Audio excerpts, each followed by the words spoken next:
1st, 2018, revised on June 19th, 2018. Meeting will be held in the Sturbridge Center Office Building, 301 Main Street, second floor. You're welcome to join us. It is now 6 p.m. We have a quorum of 3.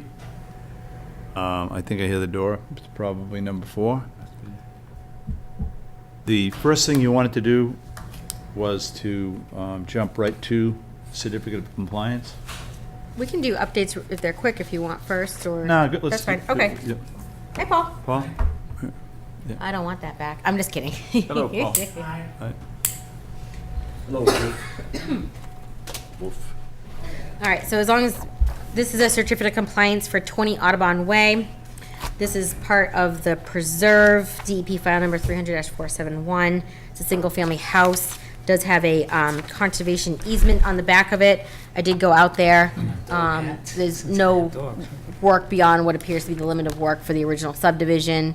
Nothing in the back there. There is a pretty steep kind of staggered stone retaining wall that kind of keeps people from kind of expanding their backyard. So there's no concerns for this. And I went out on June 13th. So this is a partial just for 20 Audubon, original lot number 69. All right. And the reason it's a partial is because it's a development. Correct, it's for the preserve subdivision. We need to keep emphasizing that to the public so that they realize we don't give partials on an existing site. We give partials only because it's a development and there are multiple different Lots on there. areas Yep. of development within the site. Okay, I have another one. This one is for Chris and Lara DeRose, 117 McGilpin Road. DP file number 300-654. They came in, they're gonna be putting a garage. The garage was shown as a future proposed garage on the original plan. The whole development of this lot was reviewed under a notice of intent. They came in, they want to move forward with their garage. We noticed that the orders of conditions were still open on the project.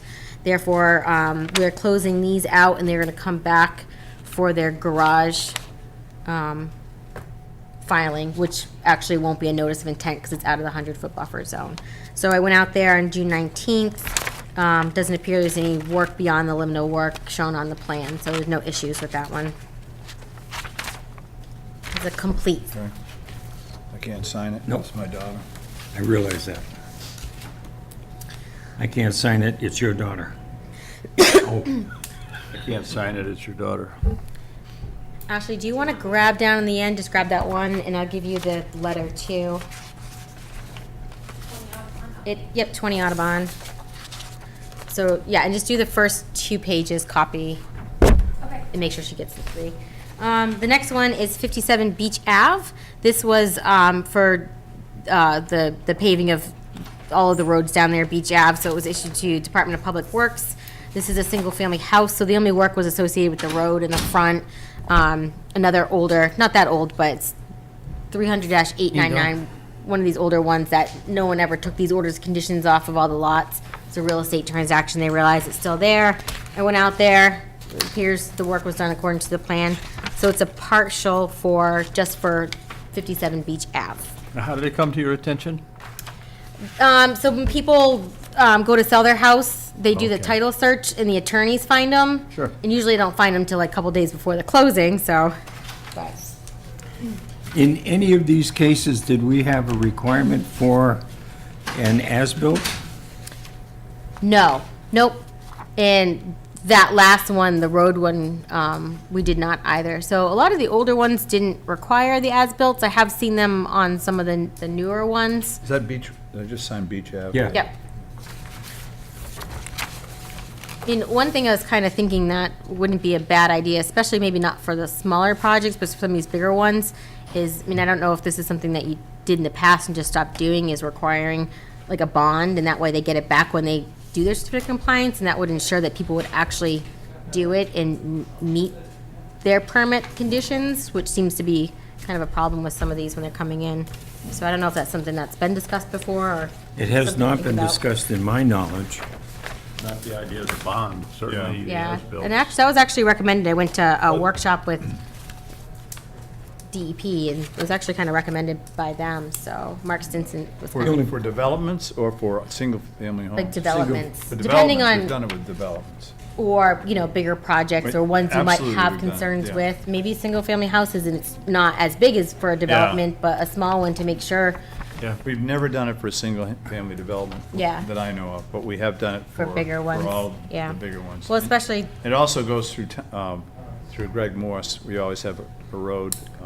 okay, so if there's a road, then they're putting up a bond for that yeah, they bond the anyways, road, but yeah. yeah. But say something like culvert replacements or something that could go wrong. I don't know, it's something to think about, maybe. This next certificate of compliance, this is for the solar project. I went through, talked to DEP about how to do this correctly, so that way we can close out the existing orders of conditions, which is the file number 300-888, which Yeah. was for the solar project and the culverts. So we need to close this one out, and then we'll be issuing that new one for the remainder of the work. We can't have both open at the same time because they overlap with work. So what I Does this did, include the culverts on it? this closes out everything on that orders of conditions, because we have to close out the whole thing. That didn't answer Ed's question. Yes, but it doesn't specifically say, so I'll read you this is what she told me to do. She told me to mark that it was a complete certification, but then also to change, it says invalid orders of conditions, so I changed it to work not completed order of conditions. And I said, is hereby certified that a portion of the work regulated by the above referenced orders of conditions never commenced. The work which was not completed includes the culvert replacements located along George Vinton Road and landscape plantings at solar array number 5. A new notice of intent has been submitted and will be receiving a new orders of conditions, and then I referenced the new DEP file number. So this will be recorded, and they'll have that on there. And then I wrote so I checked off the ongoing conditions, and I attached those on a separate sheet. I referenced that there's a separate sheet for that, and I listed all of them out from the orders of conditions, because there are a lot of conditions for stormwater that need to continue, so. So that's that one. All right, so I worked with Judy Schmitz on that, so that's how she recommended. So I'm still gonna get my culverts? Still gonna get your culverts, yep. So I don't have, and I had it on the agenda, was the orders of conditions for the culvert project. And that's because we don't have revised impact calculations, because they switched the culverts. So in the original NOI, they put what the riverfront impacts were, where you check off and you write temporary, et cetera. So those calculations weren't redone, and when I was going to draft the orders of conditions, I mean, I realized that we needed those revised numbers, so I asked them for that, and I think the consultants, a couple of people in the project team are on vacation right now, but they got it to the appropriate people to get that information, so I'm just waiting on that. I do have a draft ready to go, so once we have that, we should be able to issue those, so. It's amazing how much of a rush they were in when they were at a meeting. Yeah, Yeah. I didn't sign it. You have your 3 signatures, though. I didn't vote for the plan Oh, okay, in that December meeting, and I feel badly about the plan still, okay. so I'm not signing it. Says America, you have a right. What? Says It's the America. Conservation Commission, I have a right. That too. So you're all set? I'm just Okay, jealous. you have the, This is for her and the letter. I'm jealous. no, you just got the 3 pages in the letter? Perfect, and you got the copies? Maybe you All don't. right, as long as you have them. Okay. Say you have a right, but maybe after a while with Trump, we may not. Last thing I'm gonna ask you to sign tonight is orders of conditions for 139, 140 Lake Road. This was the project we approved, the single-family house, for Mr. John Radner. I did send these out to you last week to review. Anyone have any questions? No? All right, Anybody have any questions? sign away.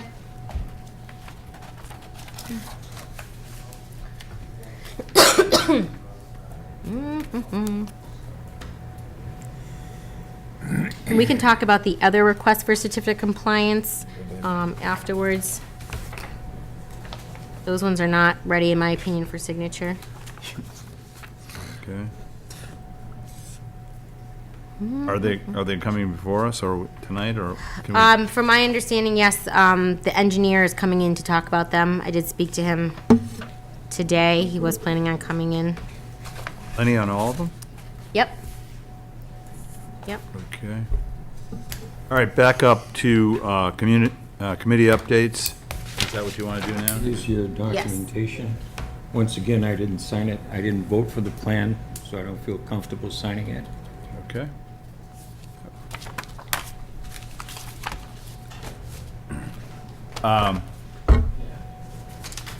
CPA has not met since our last meeting, so there's no CPA update. Trail Committee? Trails Committee had a meeting last Thursday, and their conservation liaison missed the meeting. He was at home with his grandson from California. However, the meeting evidently was interesting, long, and somewhat contentious relative to some of the conservation restrictions. So I'll get more details relative to it, and I'll try to fill the committee in on it. Well, Becky, you went to that meeting? I didn't go to a trails meeting, Oh, but I okay. went to the Yeah. other meeting. Sounds like you missed a good meeting. A good one to miss. How's your grandson? He's superb. So we have, that's a trails update. Open space, we have a letter from Conservation Commission that Becky has drafted. Yep, we drafted which- a letter, if you feel comfortable signing it, just saying that, you know, we reviewed the draft open space and rec plan, and we're providing a letter of support for that. Did you send it to us? I didn't see it in my. No, yeah, I can send it to you. I mean, Well, I was take a gonna, look at it. Okay, I you have can- no you can- problem yeah. with that, or do Yeah. you want to, I don't have a problem with it. no.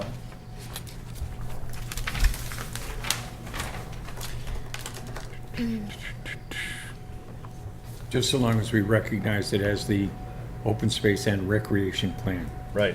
Yep. yep, yeah, it is on there. They went before the selectmen. Last Monday night. And got it approved. Yeah. And actually, I'll be happy too, because they approved the sum of money that was being transferred from the conservation fund Right. to her salary. You are now up to 73 cents an hour. Yeah. Wow. David, jokes shouldn't be too close to the heart, you know. That's a little bit cruel. We don't want to run her off. Yeah. Okay, we'll give you a raise. It can I be a just wanted to buck. add, something about, we don't have any updates from Lake Advisory Committee, but I had asked you about that, I had asked you about the drawdown period. Yes. Yeah. I did speak to someone from the Cedar Lake Association, and they looked into it, that it did go out in the newsletter with the October 9th date, but that was, inaccurate. It was a misprint, I guess, something happened. Yeah. He said they'd never done it, they're gonna send a new newsletter out with the correct date, so that's not an issue, there's that draw Or question. First or later. Yeah, Yeah. yep, so he said that will get taken care I of. didn't, I was I remember worried we my memory was discussed it, shot. but I could not find anything in my extremely well-organized, non-organization. Find it to respond, sorry. And then speaking about lakes too, I mean, I don't know that you want me to tell you these things, but I have been getting the aquatic treatment notifications required through our orders of conditions. South Pond is coming up, they'll be doing their management, July 5th. Cedar Lake, they did report to us, so people are Yeah, good. following those, just so you know, if anyone asked you, I have been getting those, so. Good.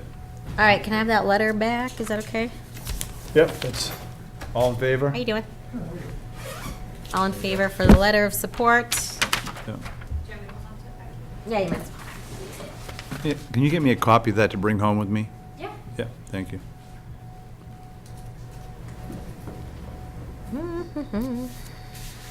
Da-da-da-da. So just so you know, you have, and I didn't say, you have a lot of papers in front of you today. You have a packet for our Yeah. first public hearing, just so you know, the additional information that's been submitted. We just figured it was easier to have you printed than try to maybe look at a lot of this stuff on the screen, so. Yep. I have two. Yep, that's separate. So these are all together. Oh, okay. Yep. All right.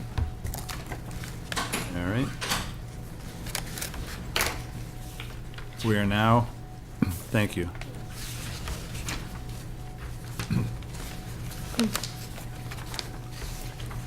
We're now at 6:15. Could you read the, Steve, could you read? One of the Steves will. One of the Steves will. the older and wiser. You might listen to this. In the interest of saving time, the Sturbridge Conservation Commission will hold all public hearings tonight for work within a wetland, water body, or resource area and are within the 200-foot buffer zone to a wetland, water body, or resource area in accordance with the Massachusetts Wetland Protection Act, MGL Chapter 131, Section 40, and associated regulations, and the Town of Sturbridge Wetlands bylaws and associated regulations. Wonderful sentence. We will not be reading the newspaper ad. Prior to the opening of the first hearing for each project, the applicant is to submit proof of notification to abutters within 200 feet of the subject property line and proof of legal newspaper advertisement. If these items are not submitted, the public hearing will not open. Additionally, prior to the start of each public hearing, we will announce the location of the project, the applicant, and the applicant's representative. If any of you visitors have not legibly signed in yet, please do so. Also, if any visitors are recording this meeting, please let us know. Thank you. Thank you, Steve. You're We'll welcome. have the other Steve read it from now on. Yeah. Oh, I think I read it much better than he does. I don't think the word legible Keep was that in there, but it yeah. belongs. Keep that. Notice of intent, DEP number 300-1014, continued from 5/17/18, 234 through 236 Haynes Road, Petro Gas, represented by Ecotech, Inc., redevelopment of the existing gas station and restaurant site, including relocation of a culverted perennial stream. Gentlemen, please introduce yourselves. Thank you. Arthur Allen from Ecotech Incorporated, Project Wetland Scientist, and Conrad Becker from Petrogas with me tonight. Pat McLaughlin, the project engineer, is on the road. He should be here shortly. So I figured we'd get started because Pat and I have been working pretty closely on modifications to the plans and things. Becky, could you put up maybe the overall grading stormwater sheet? This one? This is the site plan set. New set, right? Okay. So as you may be aware, from the last, we've had 2 public hearings and a site walk for this project for the renovation of the existing mobile gas station, former restaurant building at the corner of Route 15, Haynes Street, and Mashpog Road. Oh, there's Pat. Hi, Pat. Project engineer is here, Pat McLaughlin. Again, we've had 2 public hearings and a site walk. As a You can pull result, another chair up there. Just pull another chair up. they don't want you to get away. Yeah. So, as of the last public hearing, we brought in some concept plans pertaining to the relocation of the existing perennial stream culvert, and we've now fleshed those plans out, as well as significant modifications and improvements to the proposed stormwater system. We've also filed the repair septic system with Board of Health, was filed last week. This project always was planned to repair the system, but now the repair has actually basically stepped up to a new septic system based on testing that they did. It's still considered a repair under Title V, but really it's a replacement system. So as you may have remember, the existing perennial stream flows through the site from the culvert into Mashpog Road. It's connected directly to the existing culvert that flows in a diagonal through the site under the corner of the restaurant building, and then joins the Mass DOT drainage system in some sort of a manhole inlet, which, as you may remember, is failed and becoming worse by the day. There's a large sinkhole where those structures connect. So basically, that system, the existing perennial stream culvert, is in failure, as well as the existing septic system. And the site currently has no stormwater management to speak of. The catch basin's direct discharge to the perennial stream culvert that flows through the site. So we're proposing to move the existing perennial stream culvert now up to the perimeter of the site, kind of on the southeast, and then down the west side of the site.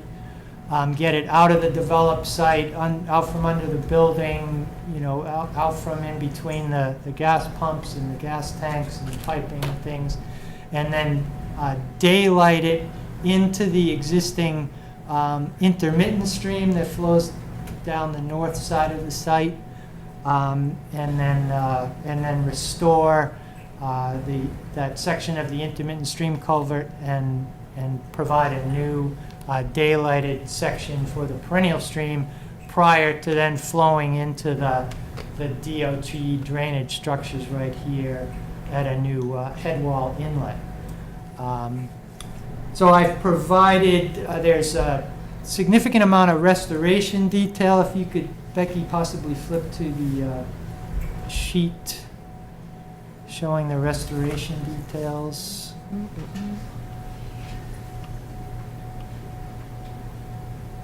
There you go. Thank you very much. So we've designed, or Pat has designed with some input from me, this basically a step pool design for the intermittent stream and the daylighted perennial stream. So it'll step down basically in kind of a mountain stream configuration with pools and short waterfalls in between, and that'll all be, we'll preserve as much of the existing boulder substrate that's in the stream as possible. We'll reuse that in the design and add to that with cobbles and boulders to make this new configuration to get us down. And the perennial stream will now come in right here and drain into the restored intermittent stream, and then down to the new head wall structure into the DOT drainage here. There'll be approximately 3-foot shelf on each side of both stream segments that will be restored as bordering vegetated wetland. There's a planting plan and information submitted for planting, soil restoration for that area as well as the stream.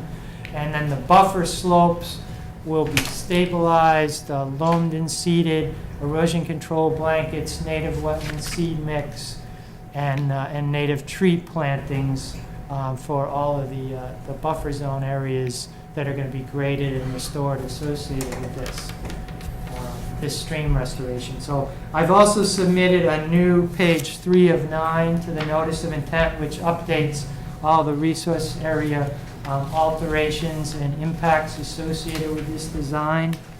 So I'll just briefly summarize. We had bank impacts. There's currently 776 linear feet within the existing culverts, both the long perennial stream culvert and a short section of the intermittent stream culvert that will daylight.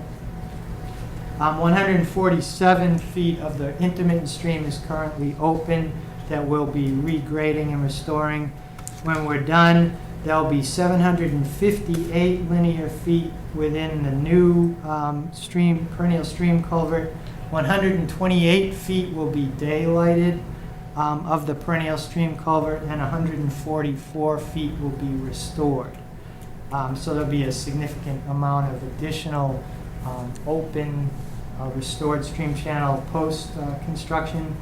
We also have the bordering vegetated wetland impacts, total of 2,036 square feet. The bulk of it is associated with the intermittent stream here that we'll be daylighting and restoring. And then there's about 150 square feet over where we're going to be connecting the new culvert in at Mashapog Road at Wetland C. So we have 2,036 square feet of alteration, 2,870 square feet of restoration for bordering vegetated wetland. So those are the 2 resource areas to be impacted. We also have, again, the full now, we meet full stormwater management, is that correct? Essentially. Yeah, I'll turn it over to Pat to talk about stormwater management. Sure, thank you. Sorry for my tardiness, the pipe got to me again today.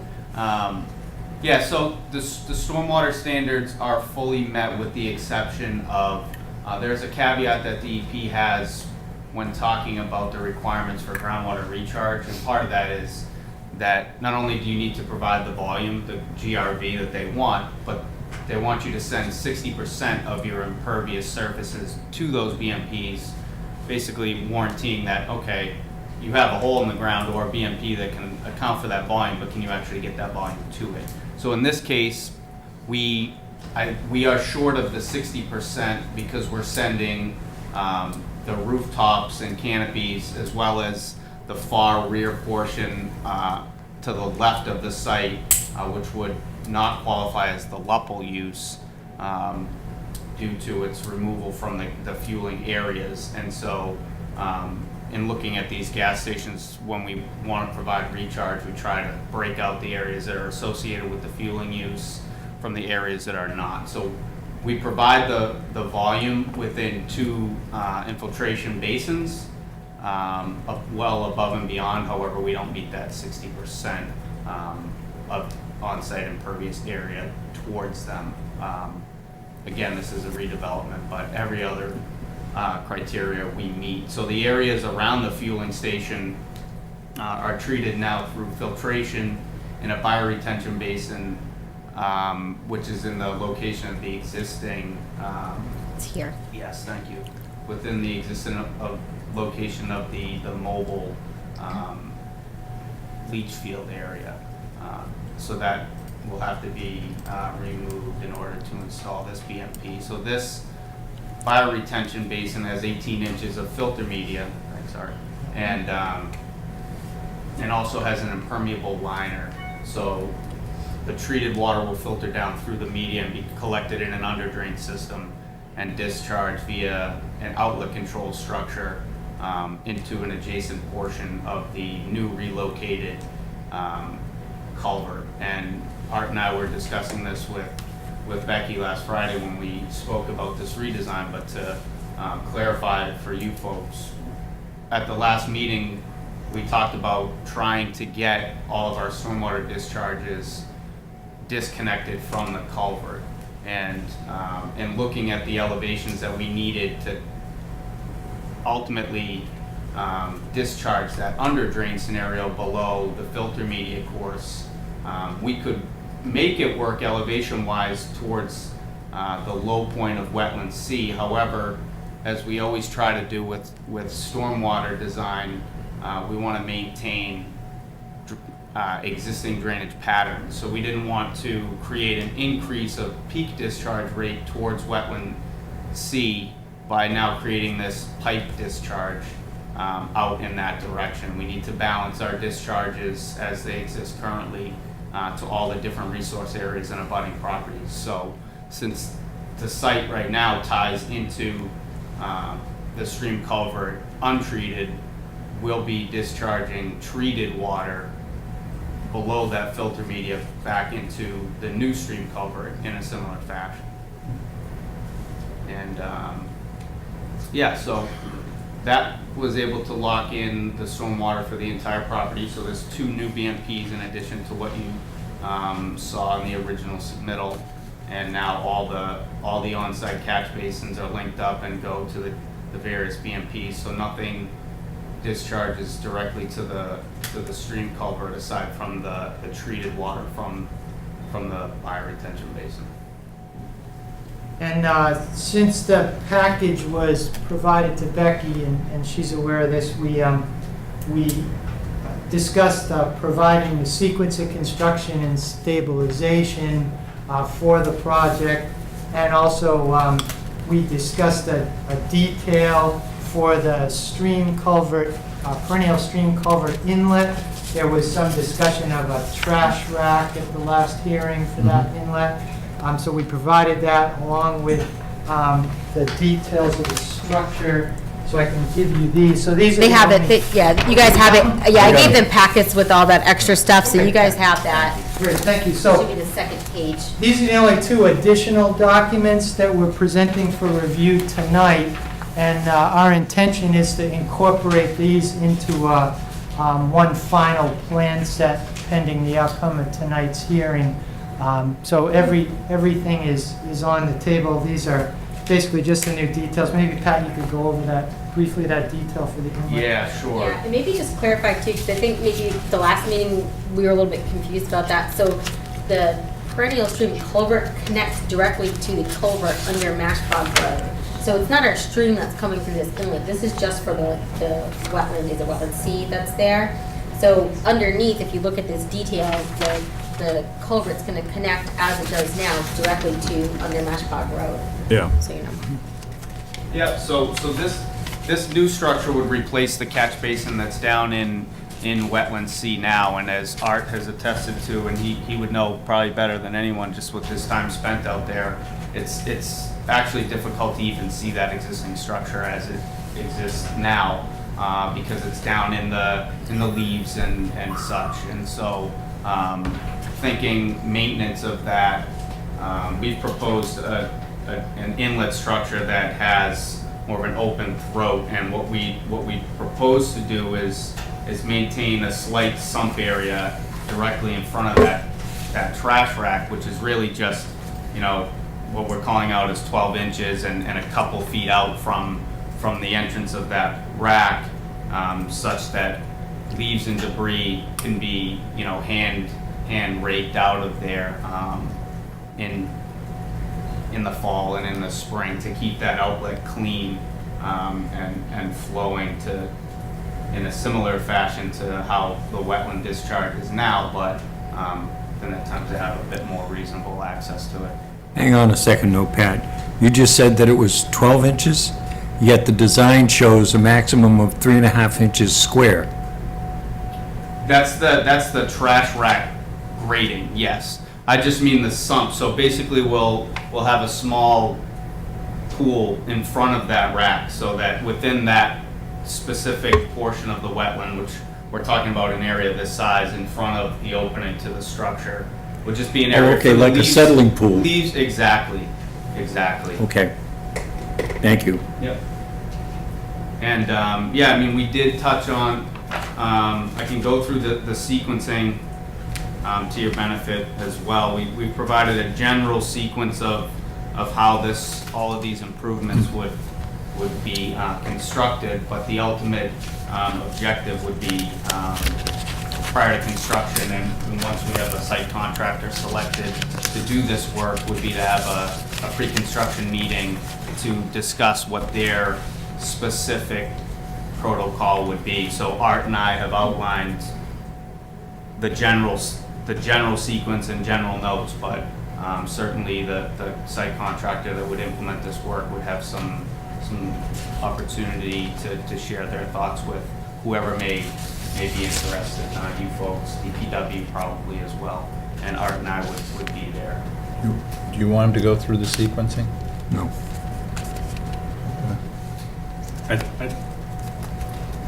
Looks like it's well spelled out, and I'm good with just reading it. Start with number 1. Just go down. Yes, exactly. So they would add this onto the plans. Be here all night. Yeah. Would you guys feel comfortable Okay. with this as written? And so it would be included in the project plans? Right. Well, Okay. you know, And same thing as that detail. yep.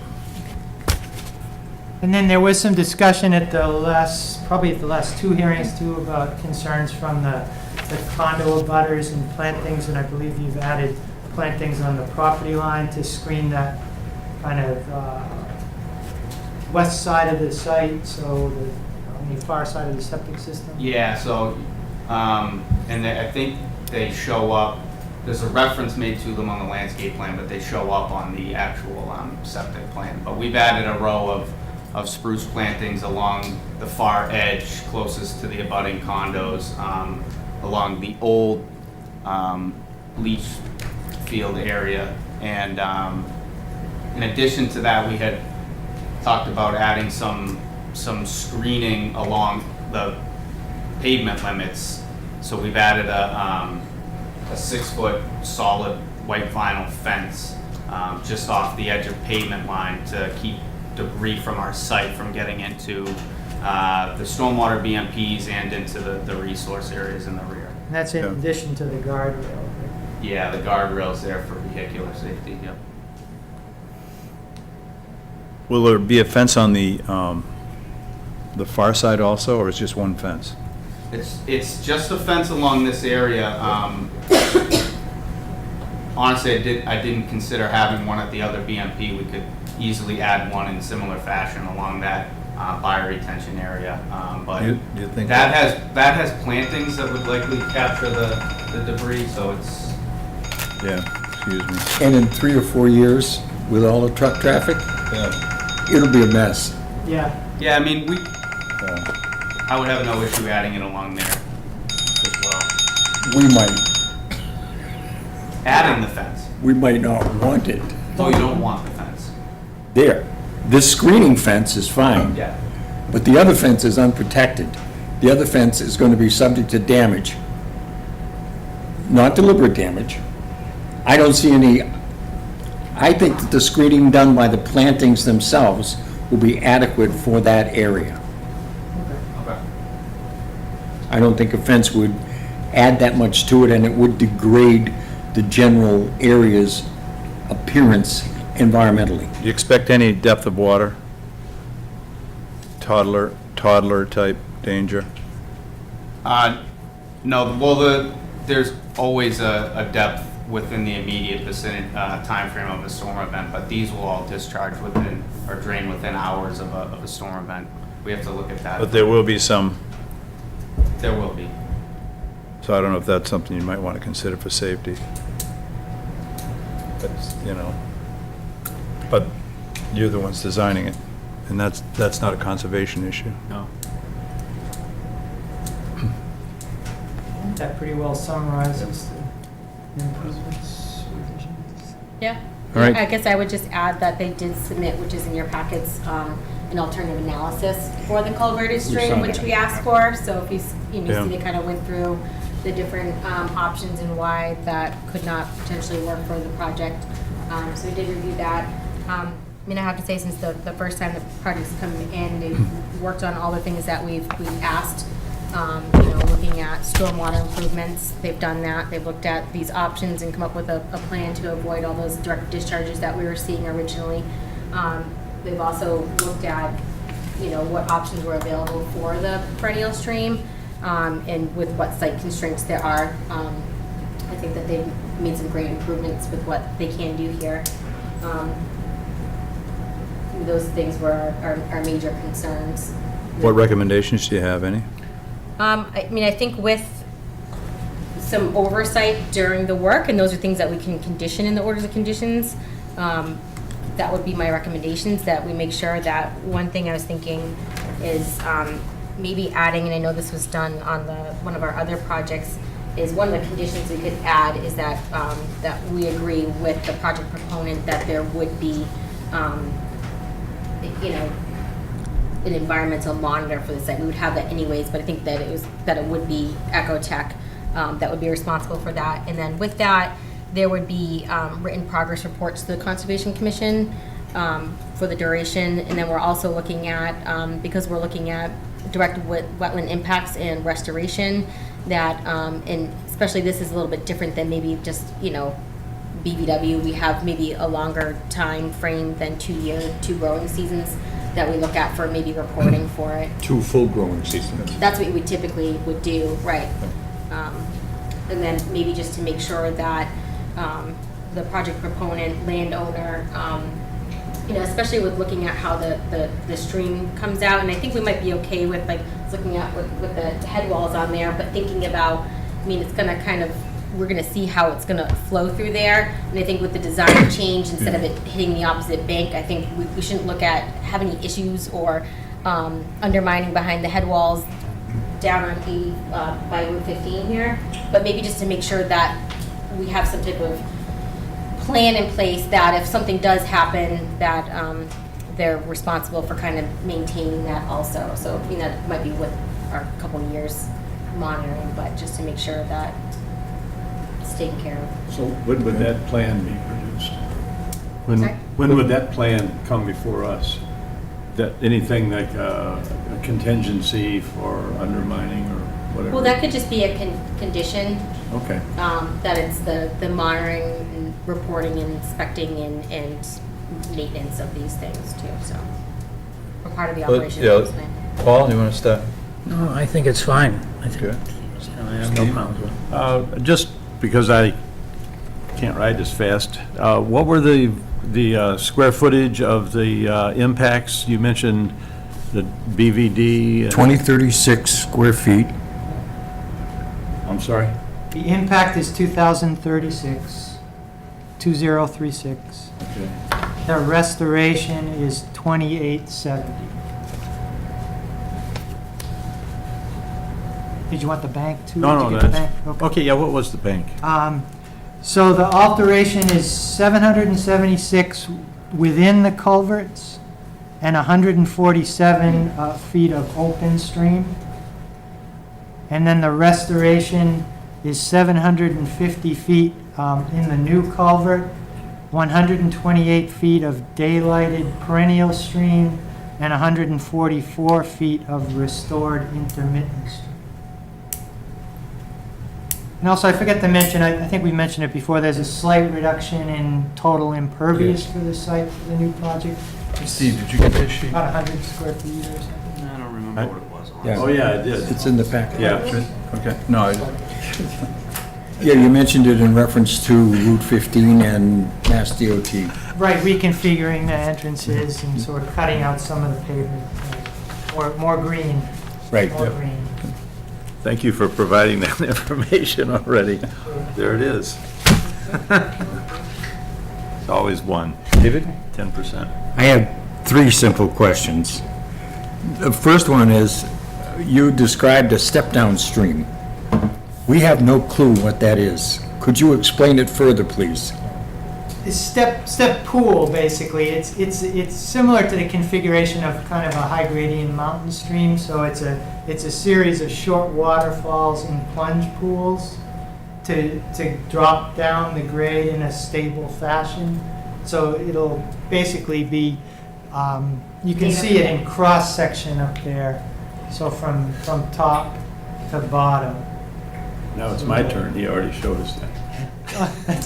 I know, but I didn't hear him talk about it as a step-down stream system, Right. and I really didn't know what that was. Step pool, yeah. So you can see it in cross section here. So there will be the restored buffer banks, the 3-foot restored border vegetated wetland shelf, and then the stream bank and bed in between the drops, and then the same on the other side. And then in long section, you can see the drops into the step pools, comes up, and then another drop over the boulders, step pool. Series of those, you can see them. You can see each step, 1, 2, 3, 4, 5, 6 steps down the stream to bring that grade down in a kind of a stable, stable fashion that enhances the habitat value of the stream. Okay, sticking with that same diagram, question number 2 is, what is the general nature of the plantings that you're going to be doing within the BVD and the borders to the BVBs on the step pools? Yep, so We have that. Is that in there? Because we were just given this tonight. Sure. So the wetland plantings will consist of the red osier dogwood and winterberry shrubs on alternating 5-foot centers, and they'll be interplanted with cinnamon firs. Okay. So those will be the wetland plantings on the shelf, and then in the buffer, we'll be putting in minimum 1-inch caliber red oak, pin oak, and white pine saplings, and then that surface will be seeded with a conservation wildlife mix. So you're going to native use a wildlife species. mix? Correct. Yep, and then blanket it over on all those slopes. Okay, thank you. And question number 3, what's the frequency of the maintenance document going to be? For the stormwater system? or- Yeah. Yeah, so we have an O&M that we've provided, and each of the BMPs have their different reporting timeframes. Seems like there's going to be a sequence of these coming. In the event that, yeah, well, there, and that could be something that that you could condition as well, that the maintenance logs be provided. I've seen other municipalities do that before, and so they're provided to you. What would you consider as being a standard timing for this? 6 months? Yeah, I think every 6 months for the first year, and then beyond that, I think it could go Annual. out to a year. So, and those could be provided to you for your record. So we need to put that in the order of conditions, though. That could be a perpetual condition. I think it should be. Since you have them already, as by what you just said, why don't you provide Becky with a couple examples so that she can... Oh, of the conditions Yeah. that other Yeah. Okay. municipalities Yeah. use? Okay. Yeah. I mean, we've done conditions for O&M plans, but maybe not like the maintenance Right. logs, Yeah. yeah. Because this is a big one. Yeah. Yep. David? I promised only 3. Oh, only 3. I don't have any questions. Anybody in the audience like to speak? All right. Cowards. On that note, do I have a motion to close the public hearing? So move. Discussion. All in favor of closing the public hearing? Do I have a motion to approve the project? Yes. Second. There we go. That's the streamlined motion. We read your mind. That's not what I had in mind, but yes.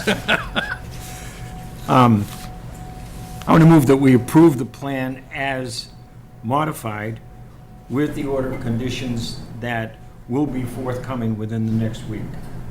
I just want to add to that, they're proposing, they're going to add in the detail. Yes. Yeah, that's what you're meaning? detail Okay. is being Yep. included. Okay. And that'll be the final plan referenced in the orders. And that's what Paul seconded. Right. Right. Too early, but okay. Any further discussion on that? Nicely done. Good response. All in favor? They'd rather have the vote, Steve. Yes, so would they. I'll be brief. Thank you for your time. Thank you. Hey, thanks a lot, guys. At least that one is done for now. At least that one is done for now. Yeah. Boy, I don't know, Pat. You let Petrogas get away with it, man. He just sits there and observes.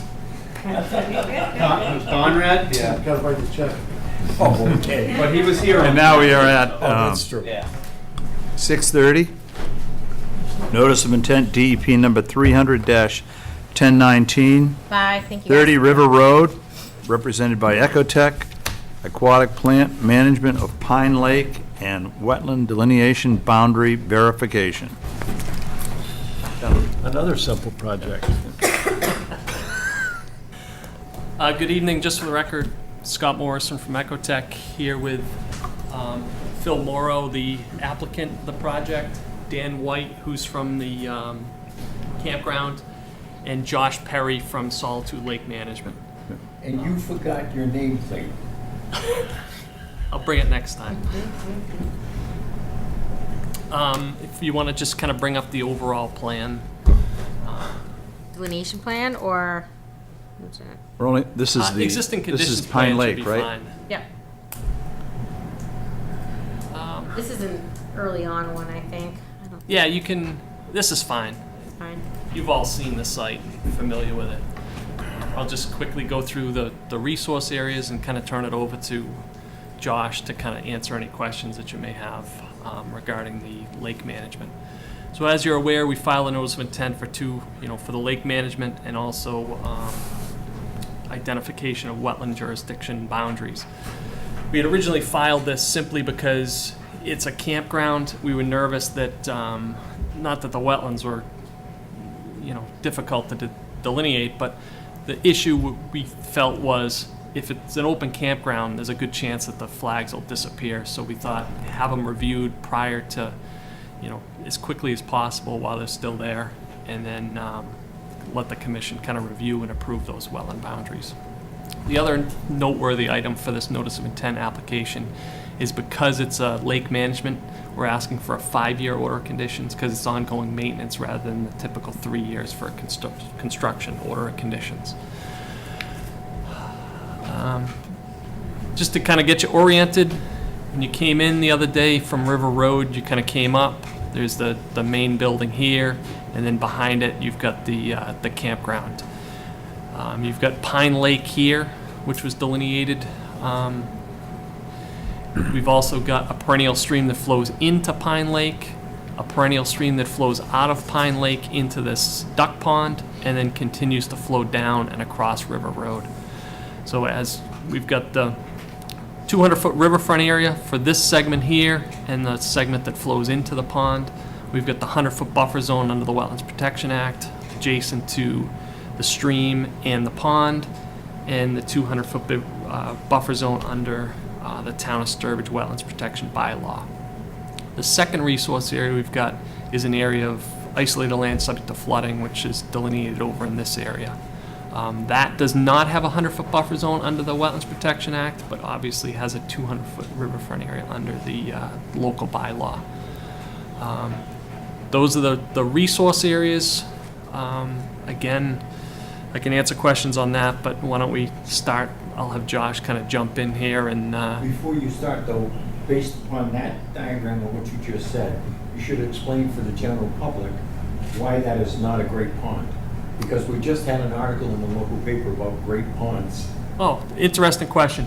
Great ponds are ponds that in its natural state are 10 acres or more. This particular pond is a dammed pond, and it's also only about 8.5 acres. So for those two reasons, it would not be considered a great pond. Thank you. Okay. Yeah, so again, I'm Josh from Solitude Lake Management. So as far as the lake management goes, we are proposing to do an annual ongoing maintenance program to manage the invasive species and also keep at bay the nuisance native species within the high use areas. Based upon a survey that was conducted by us in the fall of 2015, I believe, there is invasive variable water milfoil basically throughout the entire pond. So we'll be looking to manage that with US EPA and Massachusetts DAR approved aquatic herbicides. And there's also want to be managing some algae within the high use areas with, again, appropriately registered algicides. And so this is kind of similar approach that we use in some other ponds that we manage in town, such as Cedar Lake and the ponds up at the Rod and Gun Club. So kind of a similar annual approach be performed with pre and post management surveys along with our herbicide, algicide treatments, and then reporting at the end of the year. Is this going to be general throughout the entire 8 acres? Or is it going to be localized? The milfoil, I mean, there's an invasive in there, so we would like to say throughout the entire pond, we're going to want to manage the milfoil. And then the native species, we want to kind of focus in the high use areas, for the recreational areas. But you will be doing an evaluation after you do the spring. And if you see that the milfoil population is markedly reduced, will you reduce the amount of spraying that needs to be done in subsequent years? Sure, yeah.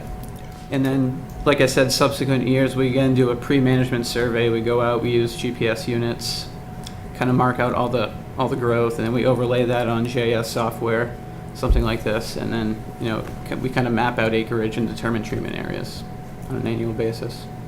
Do you guys have any towns that ask for you to give them the information from those pre-management surveys you do, like after the first year?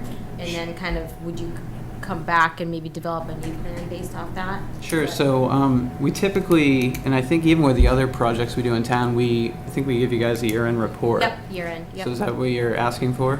Well, but would you be doing your surveys the next year to see how the treatment was, or would you be doing them that fall? Oh, well, we can do we have a lot of towns that actually we require to submit a pre-management kind of report. Okay. So, hey, this is what we saw and they require us to submit that and then gain your permission essentially, Okay.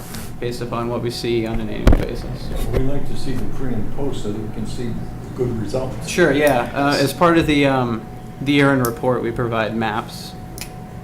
But if we don't have the preliminary report, map doesn't mean much. Sure, yeah. You get a pre-map and a post-map of, Okay. the assemblage of all the vegetation.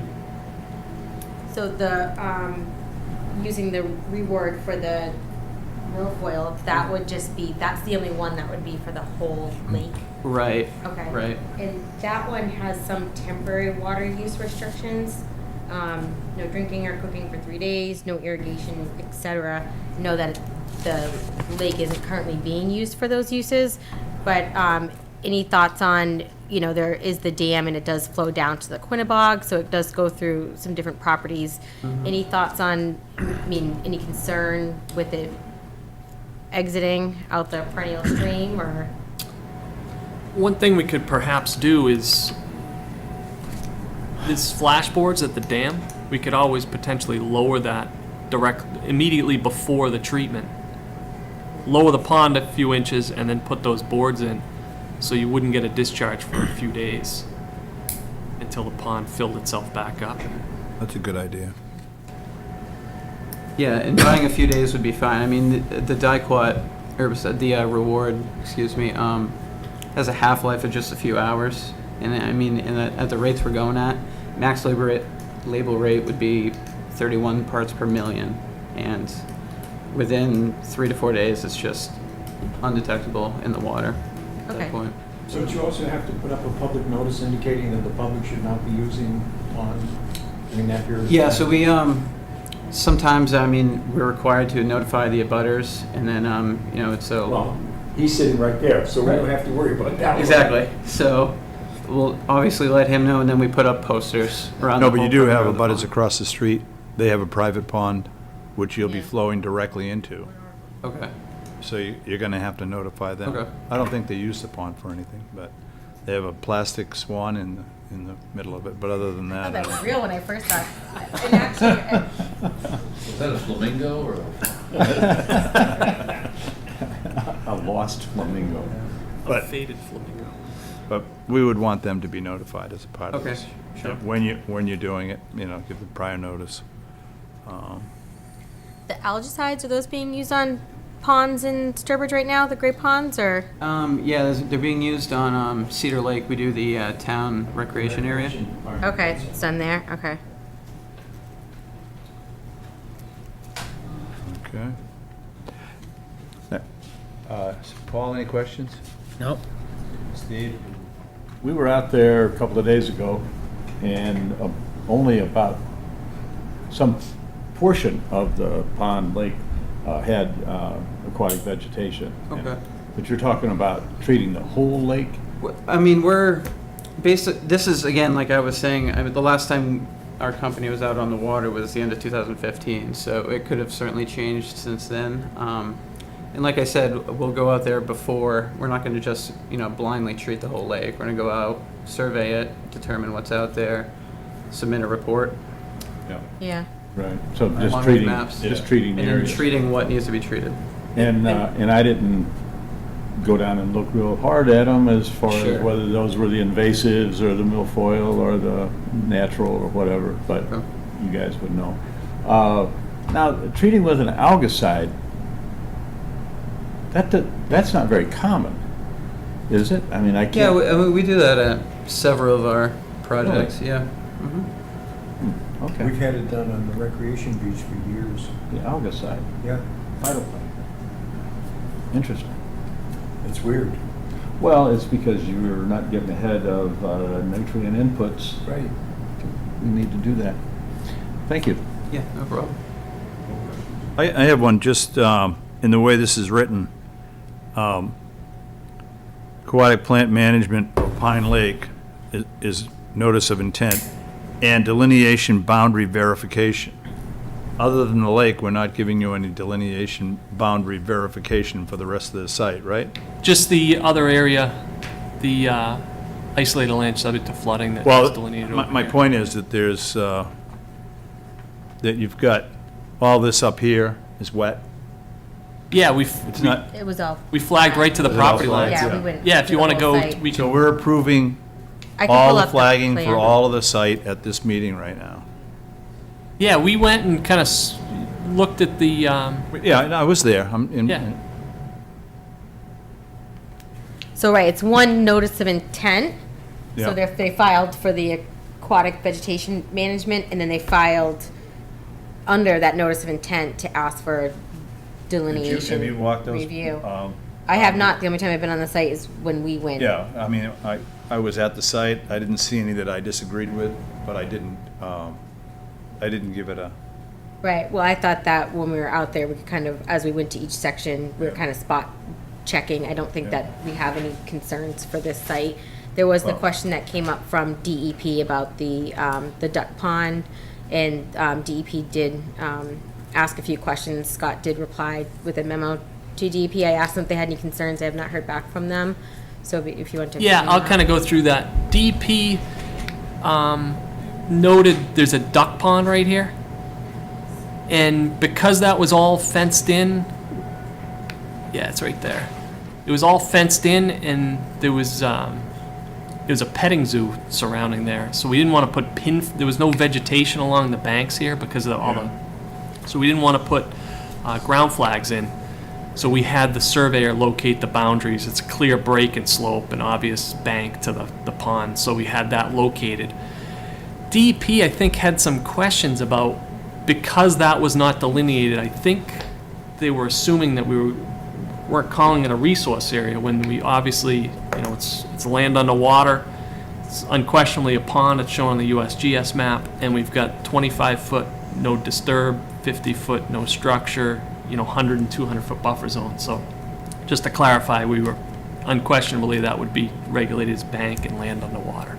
And you did explain it similar to that on the site visit. right. And the ducks have had no problem with it, recognizing it as a wetland. They love it. And the other thing is, did you get the letter from Natural Heritage this I did get it today, yep. So we got a Yep. no-take letter from Natural Yep, Heritage. no adverse, no take, so. Yep. It's always a Today. good, it's always a good sign when you get that, so. All right. Quick, do we have a notice of intent that describes the treatment of the lake? That has that, Yes, it's Yes. in the filing. and it's worded in such a way that we're happy with flexibility, not gonna go in and treat the whole lake? We can condition it with those pre-management surveys and reviewing them. I mean, it does outline in here plan of when they would be treating, what months, for what type of treatment, et cetera. Perfect. Thank you. I'll just make a quick comment. Of course, the lake is a great resource to the community and to the park. And my decision to go with Solitude was based on a lot of research as to their experience and expertise. We all kind of rely on the experts, and I'm relying on Solitude as buffered out by Scott. And I'm very comfortable with the fact that they perform a very similar service to other ponds in the area, and so I thought they were the firm to go with. So it was a question of finding the best person for the job and letting them do their thing to protect what I consider to be the campground's most valuable resource. Okay. Very good. Thank you, Mr. Morrow. Anybody in the audience like to speak? Come on, Dan. Your chance, bud. I thought I was the most valuable resource.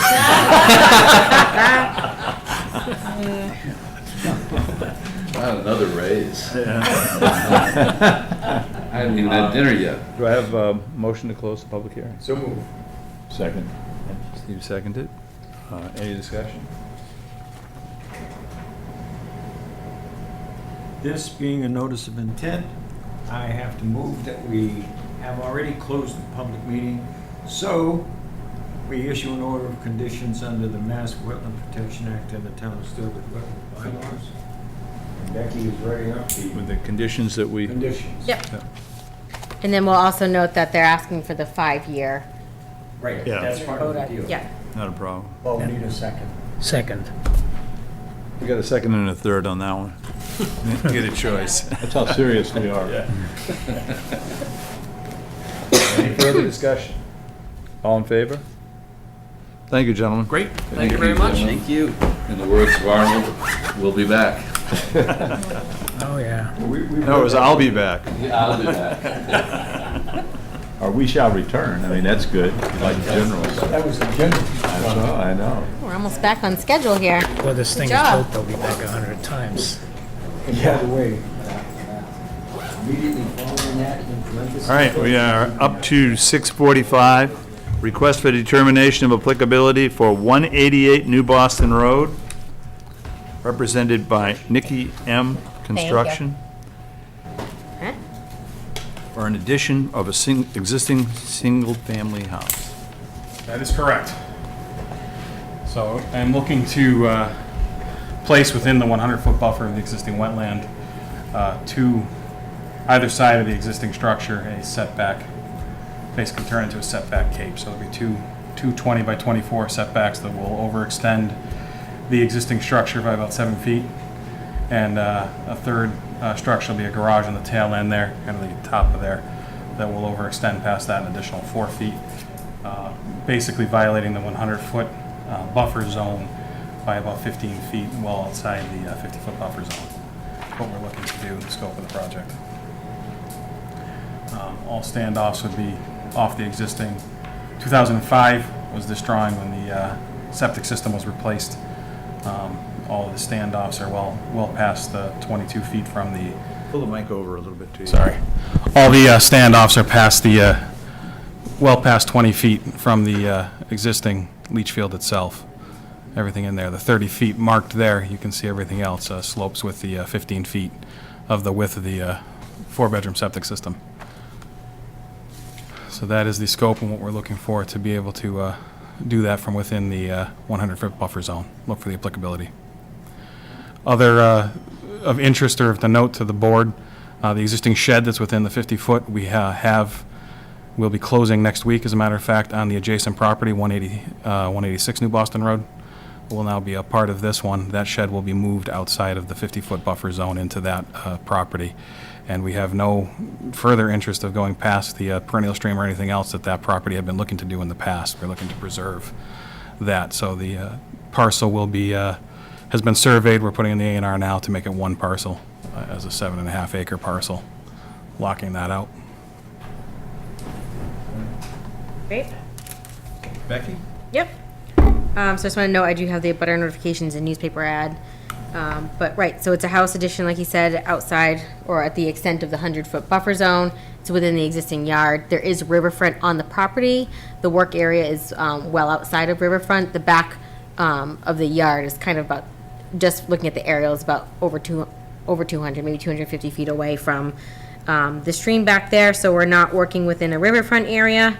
One thing to note is that, right, once you secured the lot, we'll need a plan, a full plan showing this on there. That's correct. With your new lot. So we would expect that, and then we'll have them put a limit of work on there. That's something that we can condition. So this is a request for determination of applicability. We can ask for that, like with our conditions, if the commission felt comfortable with that. A limit of work with erosion controls. One thing that Michael had mentioned to me before is that all excavated soils, the plan is to take them off-site at this time. It will be removed from the site. Right, no other work is proposed on the lot.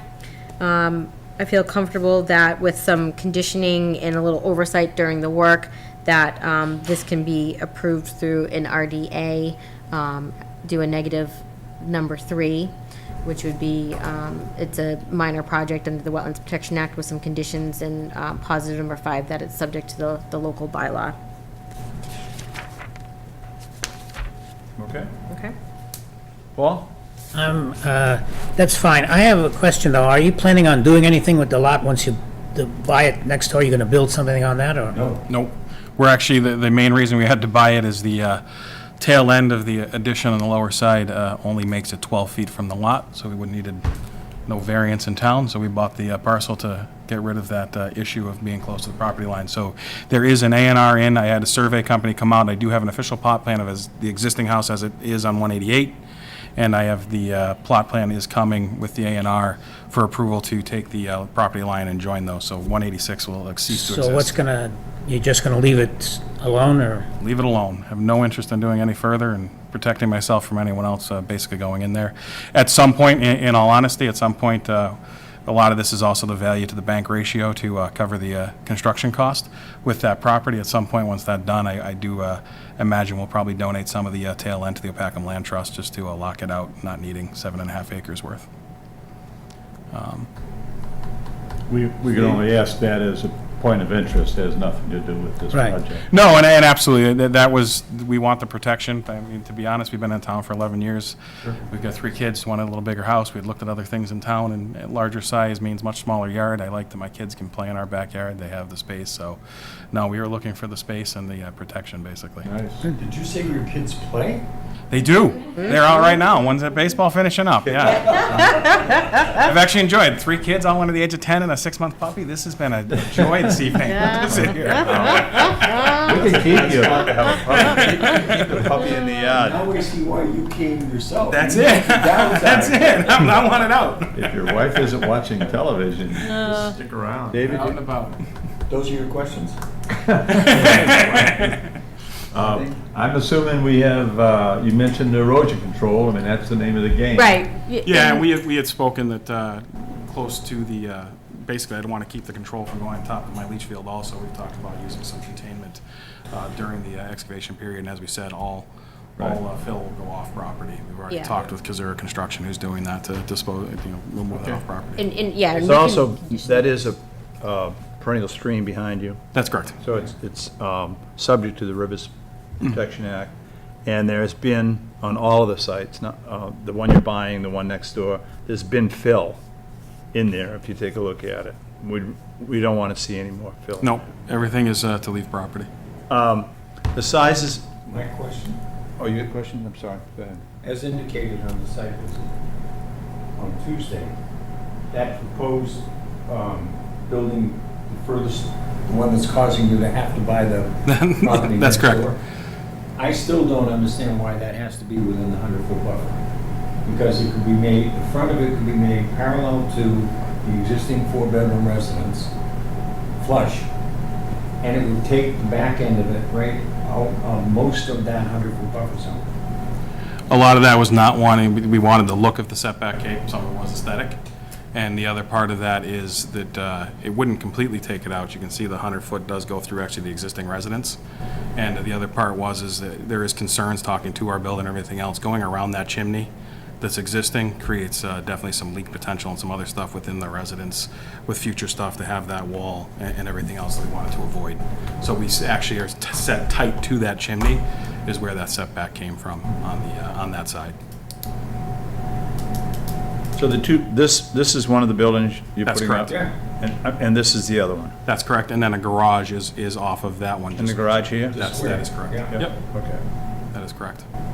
The concrete, is patio still That's there now? existing patio that actually will be taken away, and there will be not any other patio placed back down in the grass area. Well, if you had mentioned that in the first place, you might have taken away my argument about the 100-foot, because now you've increased the pervious. Yeah, that was part of the goal, is to get the pervious back and everything else. Yep, that will be going. Anybody in the audience like to speak to this? Do I have a motion? Close the public hearing, please. I make a move to do that. Second. Oh, okay. All in favor? And an RDA, so Becky, you have some conditions? So I make a motion that we approve of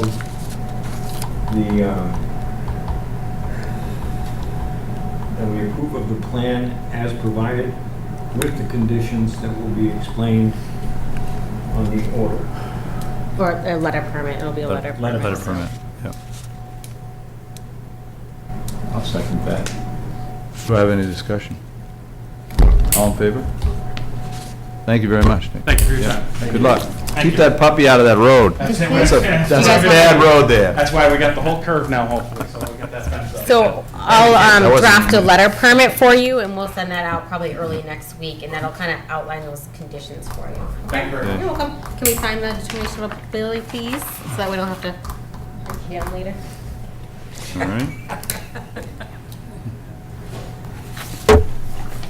Okay, now, do we have Dowdy Road coming in? Nope, so we can skip them and go right to our 7:15, so. Skip. Does that mean they So, asked for? sorry, yes, I do have a written, ask for continuation for the sewer line project, because they have not, there's been no revisions to the plans yet, so they're gonna wait on that. They are continued to our next meeting, in July 19th. Just for the record, I'd like to mention that we were told 2 weeks ago that plan was in the hands of the DPW director, and lo and behold, the plans were not in the hands of the DPW director. He did have the plans. Plans were submitted to Board of Selectmen and DPW, the original ones, not revised plans. Not revised. Not revised. And it was the revised plans that we were looking for. We couldn't see them because they were with DPW supposedly, and come to find out they weren't there either. So the continuation is to change the plans, modify the plans, come up with new plans. What was the reason for asking for a continuation? The revisions haven't been made to the plans, so. So in other words, we were lied to 2 weeks ago. I mean, I don't remember exactly what he said. He was meeting with Department of Public Works, and I know that they did end up, the And we were project team supposed did to meet get with a them. copy of the revised plans. Right, and that's why they're not here, because they didn't do it yet. Right. Yep. All Are in you favor really of- surprised? Yeah. Are you really surprised? All in favor of allowing a continuation? Thank you. We will now go to 7:15. We're on schedule as usual. Gosh. Dave, would you mind passing that back down for me, please? That determination. Yep. Sorry, I was asleep at the switch. Thank you. All right, request for determination of applicability, 440 Main Street, Shavery, P, represented by Burton Engineering, proposed child daycare facility. Hi. How you doing? I'm Patty Hello. Chevry. I'm Jessica Pillsbury. So I don't really know how this works. Yep, so if you just want to go over what you're proposing to do here for them. Okay. You've got that little clicker right there, you can just point at it with the... Yeah, there's like a little red pointer, so if you want to. Cool. It is Just cool. like guess at the new facility. So, right now, we have the existing building, obviously. Oh, you know, what, I'm going to turn this, sorry. Realize. Okay, that's more of like it's the roads in front of you. So this is the existing building that's there. And this around is where we want to put in a fence for a playground. And so we're looking for approval to put up our fence for a playground. Yep, and also, so they're gonna remove the, like this asphalt millings, kind of gravel in this area. They're proposing to have that taken out. Yes. And that whole playground area would be untreated wood chips would be put down in those areas. So it's a, I think I had said the other day with a split rail fence, it's a stockade fence, right? You're gonna put up Correct. a stockade fence? Yes, Yeah. wood. Okay. Yep. And then we made sure that we were away from the top slope of the banking, I guess Yeah. is the correct term. Yep, so we have the perennial stream that runs Right. through, and there's some border and vegetated wetlands back here. Burton Engineering went out and kind of did a quick delineation of where the edge of the top of the bank was in the wetland for them, for the request for determination of applicability, just so we'd have those resource areas shown.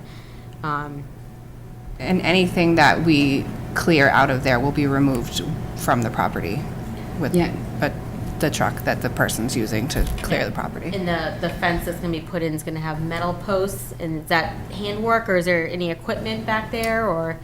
No, there shouldn't be any equipment. They would just dig the holes and take the soil out in wheelbarrows and put it in the back of a truck and take it out so that nothing, we're trying to do as little disturbance as possible. But we did come off the slope enough. It is all cleared area there already. And we came off of that area so that we could go behind it to maintain it and things like that. That was one of my questions I was gonna ask you, do you need to just go back and kind of weed back up against the edge of the fence? Do you need like a foot, or what are you kind of thinking? We just want to be clear about, to make sure there's no confusion down the road if, someone I think else. just enough to walk behind Behind the and fence? clear it with a weed whacker is Yes. sufficient. So like a weekly kind of Maintenance. Yeah. maintenance back there? Especially during Yeah. the spring when everything's growing and, Okay. yeah. Now, for the stockade fence, usually we ask for like because I was thinking it was a split rail for some reason, usually like a little gap underneath for animal migration. I don't know that that's a concern for this site or not, and if it would be a concern for you guys with, Children. little kids Yeah. and stuff like that. So I don't think, considering where our location is on, Route 20 Main Street, that we really have to worry about kind of critters passing through there. I suggest just the opposite. Yeah, that's what I was kind of thinking. Our normal is to ask for an 8-inch gap. Muskrats, there are other potential varmints living in that area directly behind the property. It'd be better to have that fence on the ground, or even an inch into the ground. Yeah, and I don't think we have to worry about, there's a lot of things crossing the road there that would get trapped in. It's a small area, they could find their way out easily at Yes. night or something. I'd rather have, Yes. not have a kid get out. Yeah, I agree. Yes, And, that's you what know, we're trying to. Let's keep the wildlife out of harm's way of a Yep. bunch of little kids. Hey, I remember those Yeah, I mean, the whole days. point of the fence is to keep the children safe, especially with the water behind there. We want to make sure that if any child gets out of any door, that it's all fenced in all the way around with gates. Excellent. Okay. Paul? That's fine. Sounds good. to Sounds me. great to me. Likewise. Yep, so this is a request for termination of applicability. Make a motion to Len- close the public hearing. Lenny, you have any comments? You are the public. Public. You're gonna keep the kids safe. There you go. Okay. If he applies, he needs at least 3 adult recommendations before you accept him. Okay. I just made a motion. Okay, close the public hearing. Seconded? Second. Any discussion? All in favor? All right. Go ahead, Mr. Varnick. You're gonna do a negative determination? Yep. I think we're, so I think we're looking at a negative number 3. Yep. And that would be for the removal of the gravel and the asphalt millings with the replacement Yep. of the wood chips, in addition to adding wood chips. So, and then for the fence, I'm gonna call that a negative number 5. Yep. That the fence would be exempt. And a positive? And then we're gonna do a positive number 5 that we're subject to the local bylaw. Okay. So my motion will be to issue a negative determination, numbers 3 and 5, under the Mass Wetland Protection Act, and a negative, and a positive 5, and have Becky work on the order of conditions for this site. Do we have a second? Second. Paul? Any discussion? All in favor? Thank you. Thank you very much. Thank you.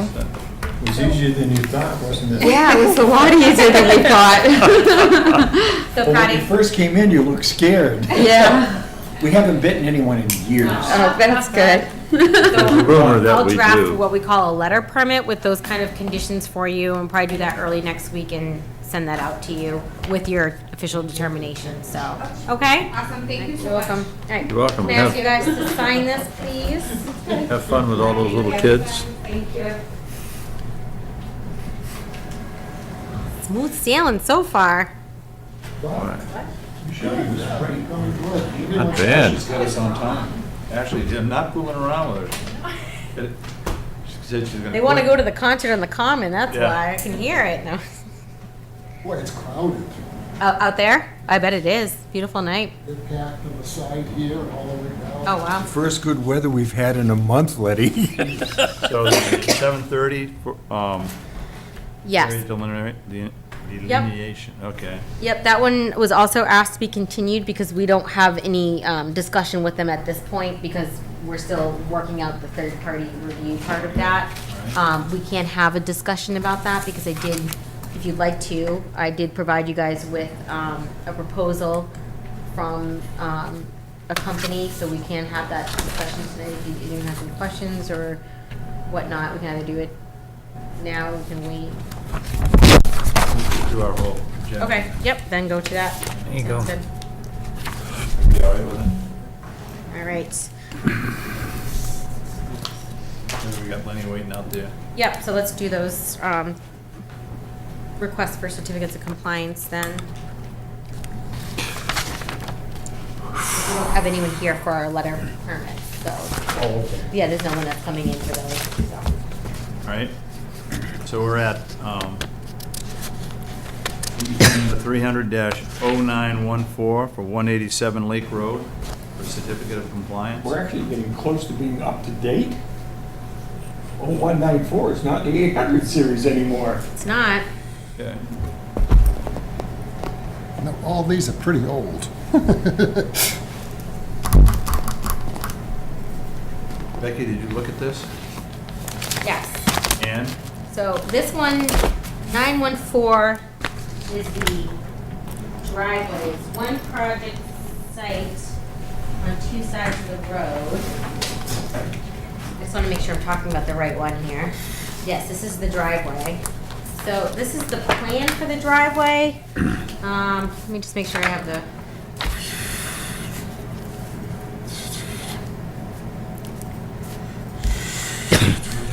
So this is on Lake Road. Lake Road. This is Roy, it's on the first page, Dave.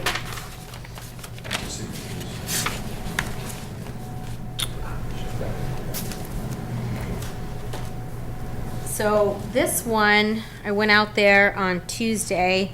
The property owner was home, so I did kind of walk the site a little bit for her.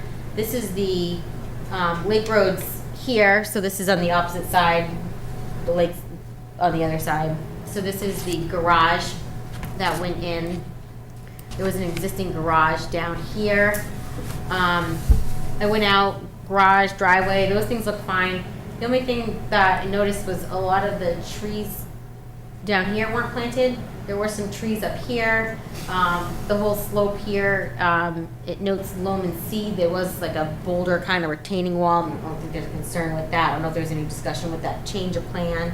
And then down here, this is kind of being, I mean, to me, just kind of looking at this, I wasn't here then. Didn't know if this whole area is supposed to be loamed and seeded. And then plant trees here. She said they were using, they had some, you know, trailer parking, boat trailer parking and stuff back here. She didn't think that she was supposed to, that she couldn't use that area. I was like, well, I'm just looking at the plan. It's the plan that was approved, and it looks like it was loam, seed, and plant trees there. So,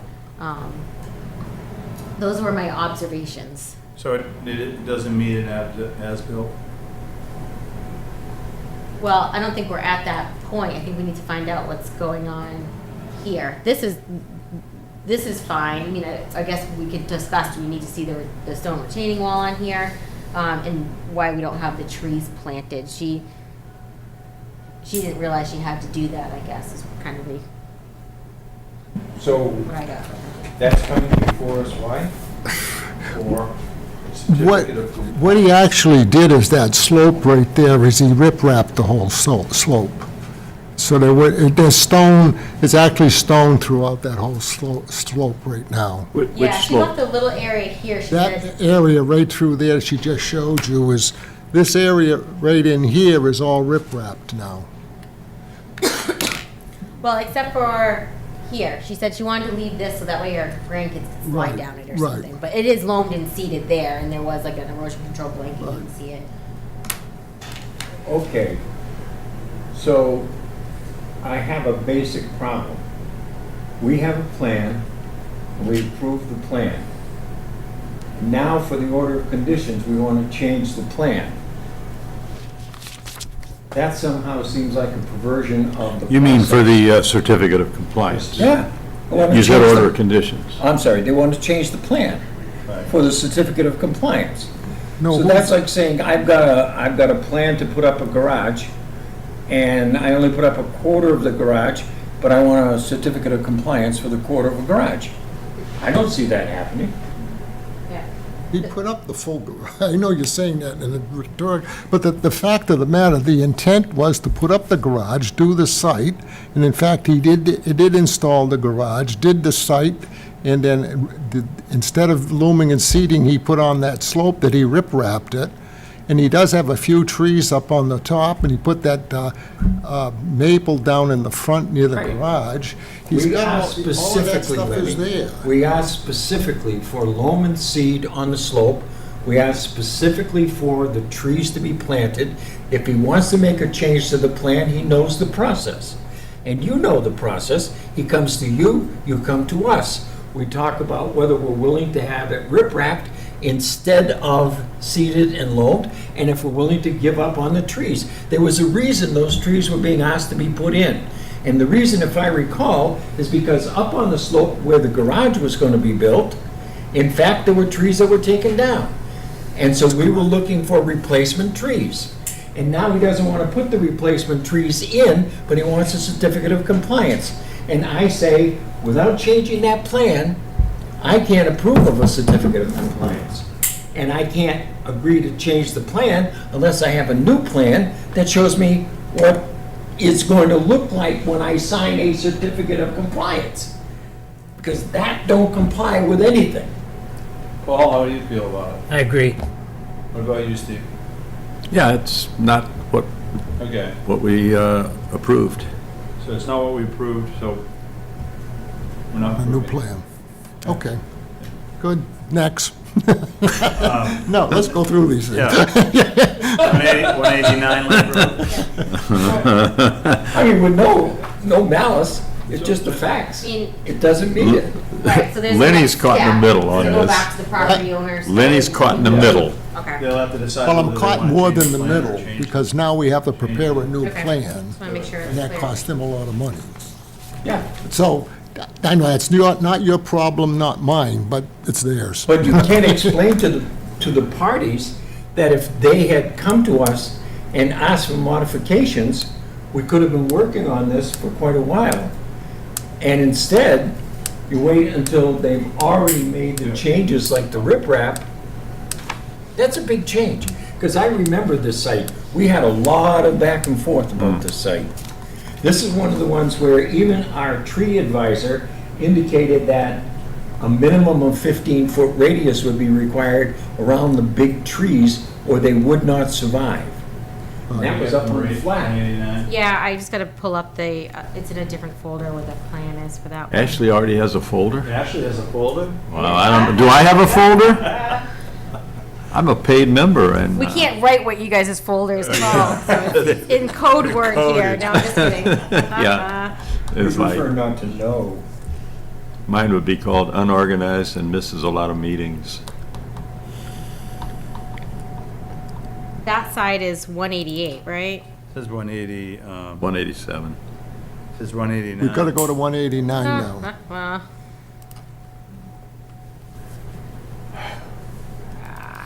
Okay, I don't have the plan. All right. You don't have the. Got it? Well, I have it in the file.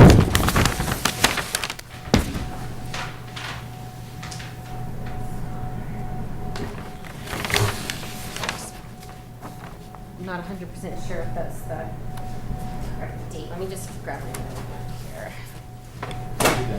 All right, so this is the opposite side of the road, the single-family house. This one.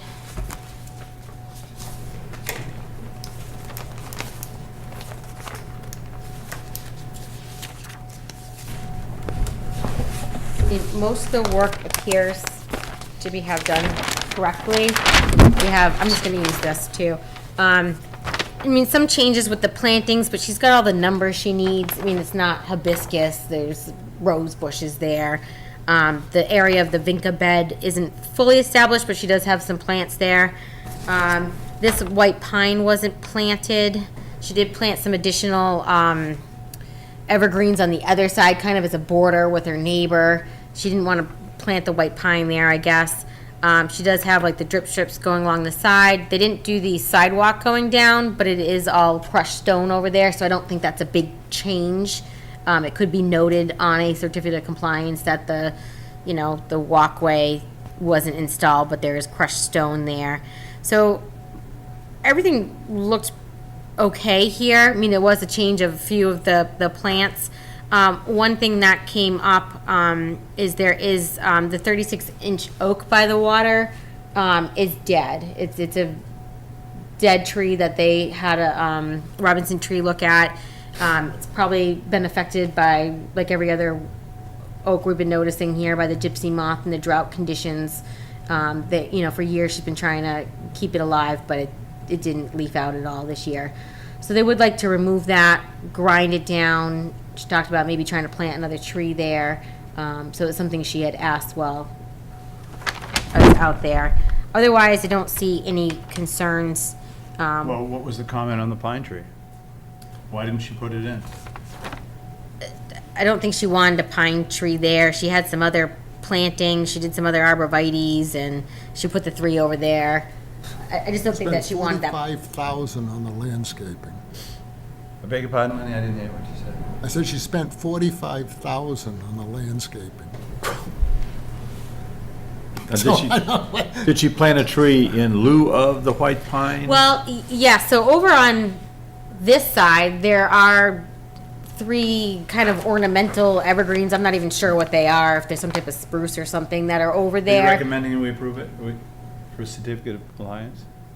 If you're okay with the change of the trees over here versus this one, I think everything else is okay. I just would like to figure out, can we give them permission for the tree with the replacement Well, as what's your well? recommendation? You gotta give us. That they remove the tree. It is Yeah. dead, and I think they should try to plant another. I've already talked to them about that and told them that as far as the tree is concerned, we need a letter from an arborist. I don't think, did she tell you that? The arborist came in, he stopped into my office, I so, haven't received the letter, and then Yeah. I was going to write a letter permit request to remove the tree. It's 2 different issues.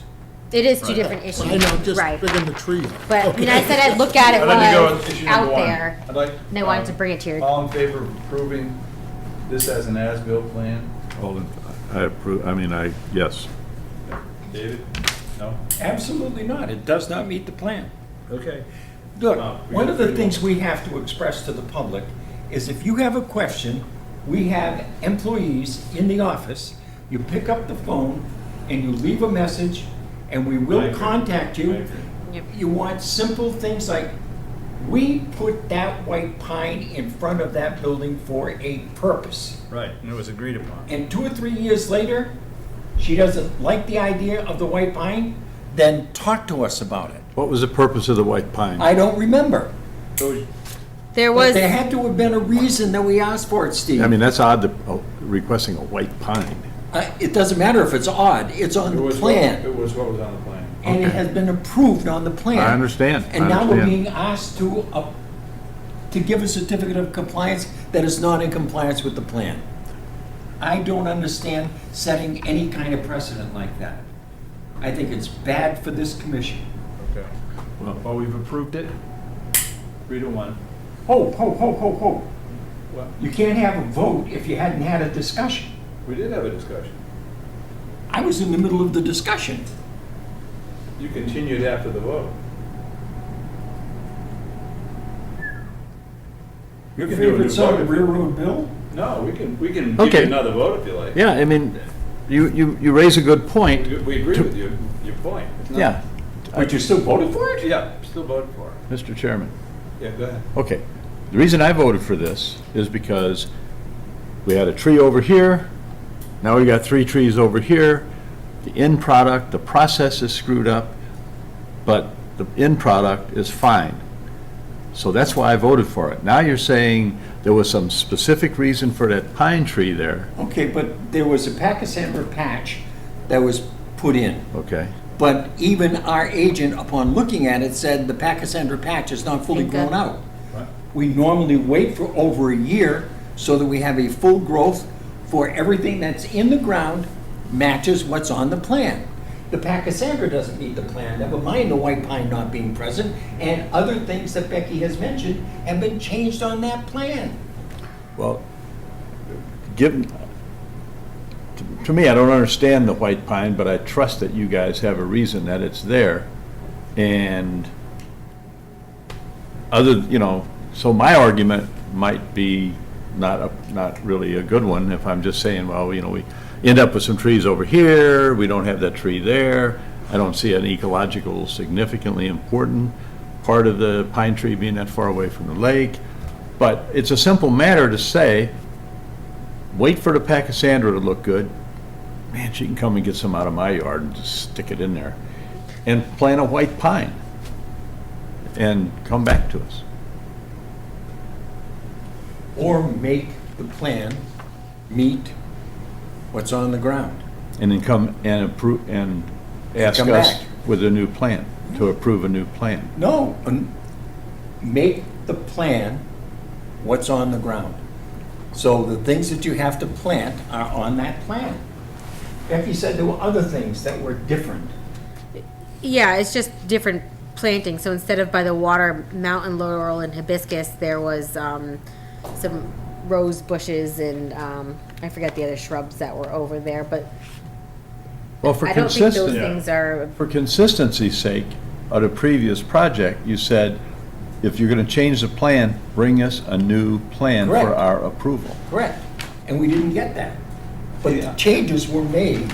I feel that this meets the essence of the plan.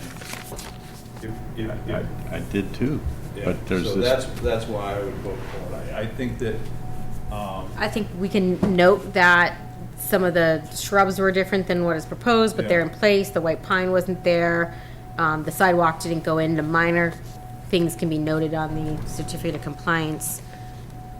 I think if it was a major thing, then I would agree that we would need a revised plan for that. See, when we start making exceptions like this, then the general philosophy is, I'll do it my way.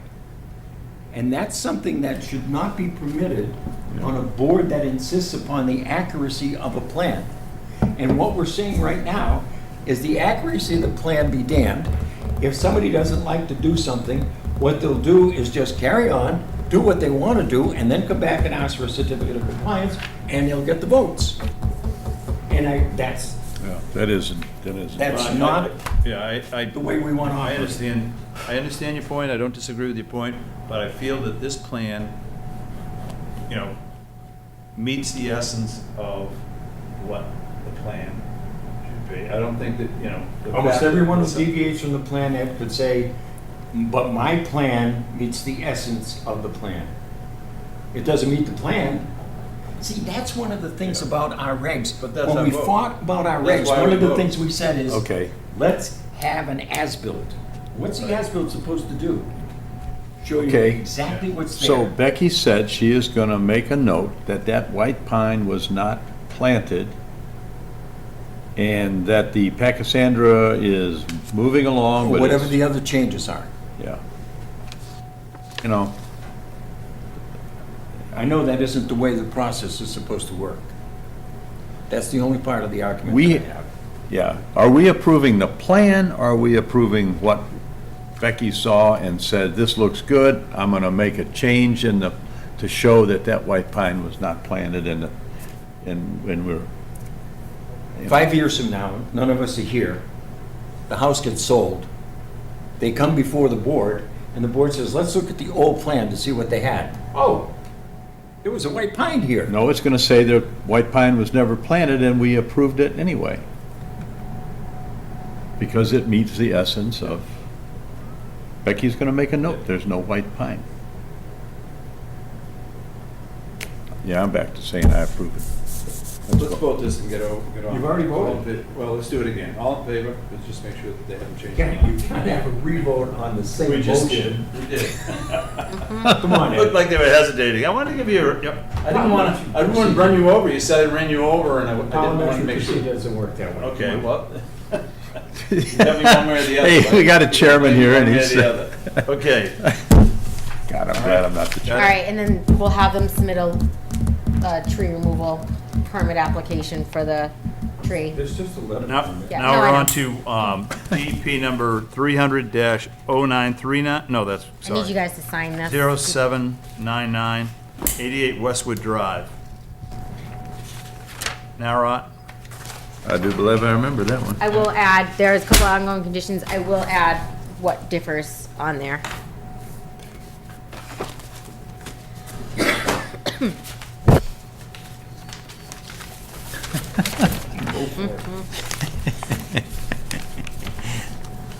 I'm gonna sign my name, David Martin.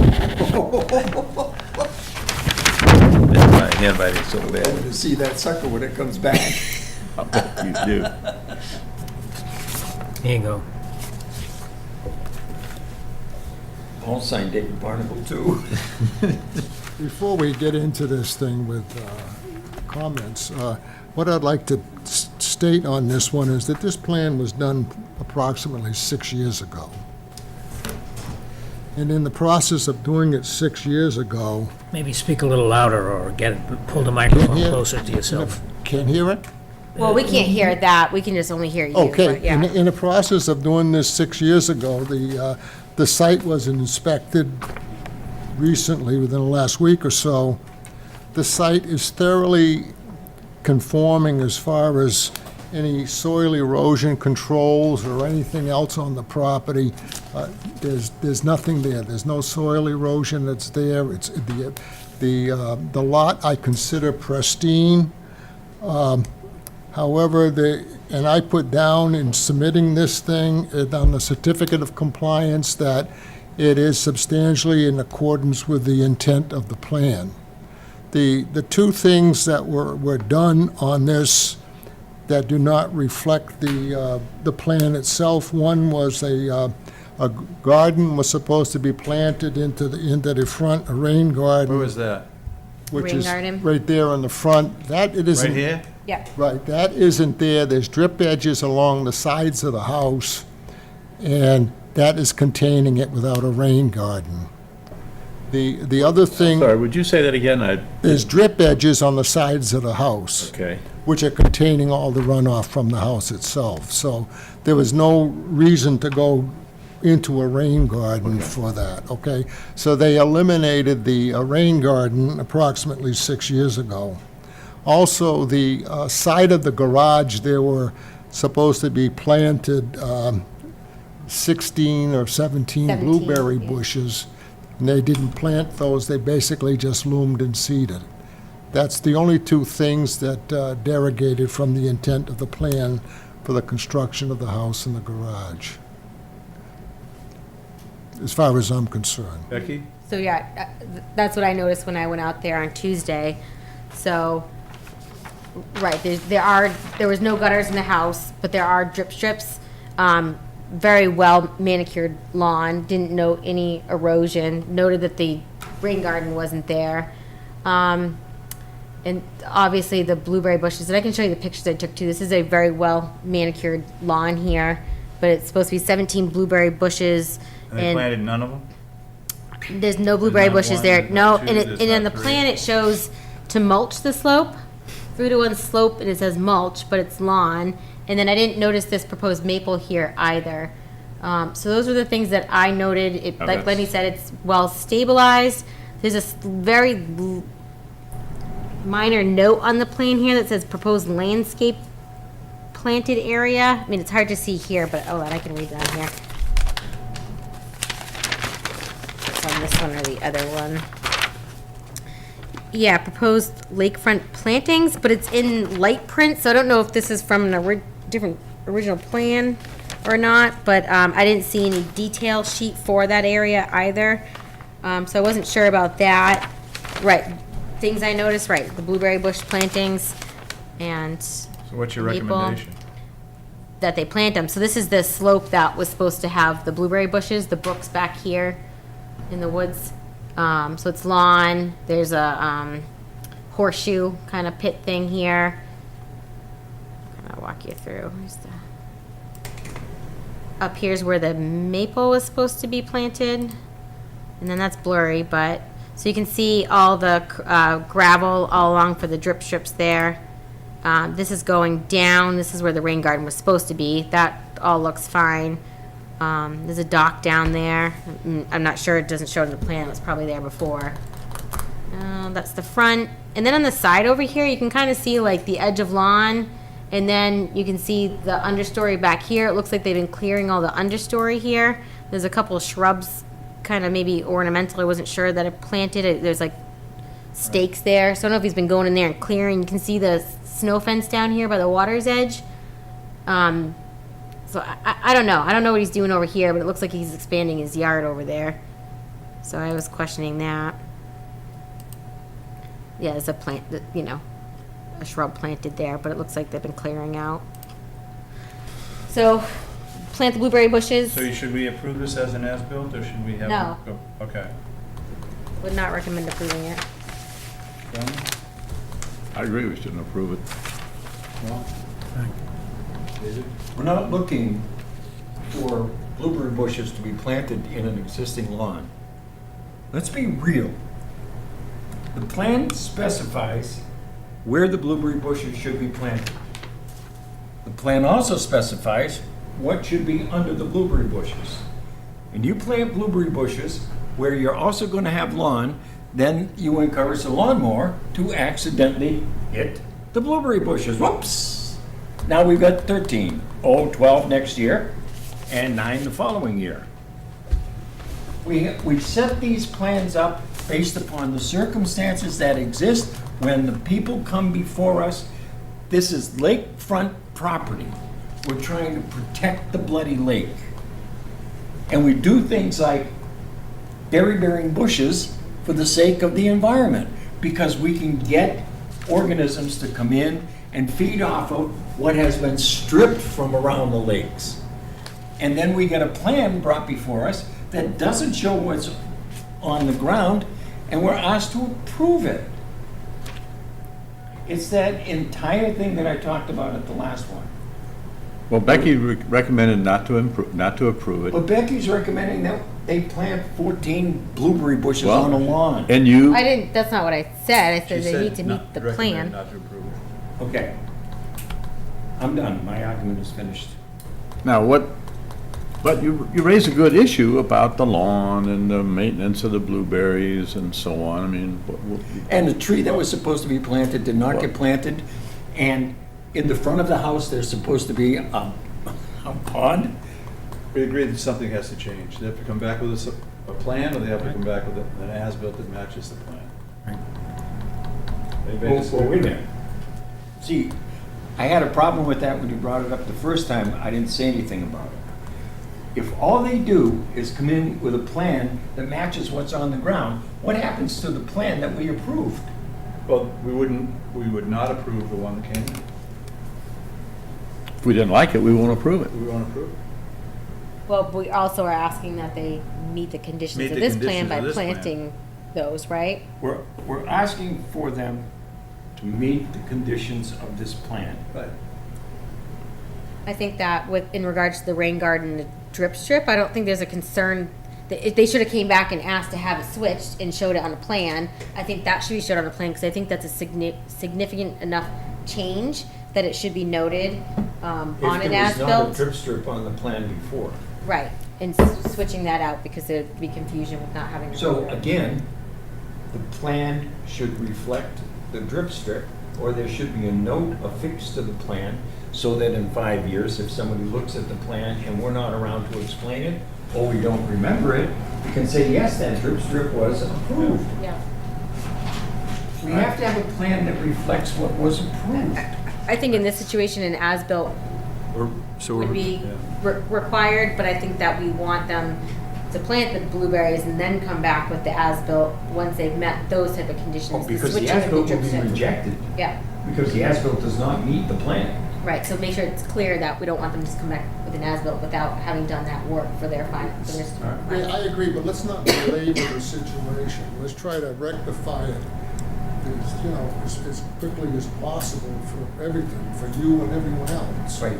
For me to come in here to bring a plan that, as you quoted, automatically rejected would be ridiculous. We don't want, Okay, so, yeah, I don't think a new plan is what we want. Yeah. I don't think we Well, did. Lenny's right. I mean, we did say they could bring one in, and then we said we're gonna reject it, The and chairman suggested that. What? That's not something that the board has talked about. What is that? Bring in a new plan.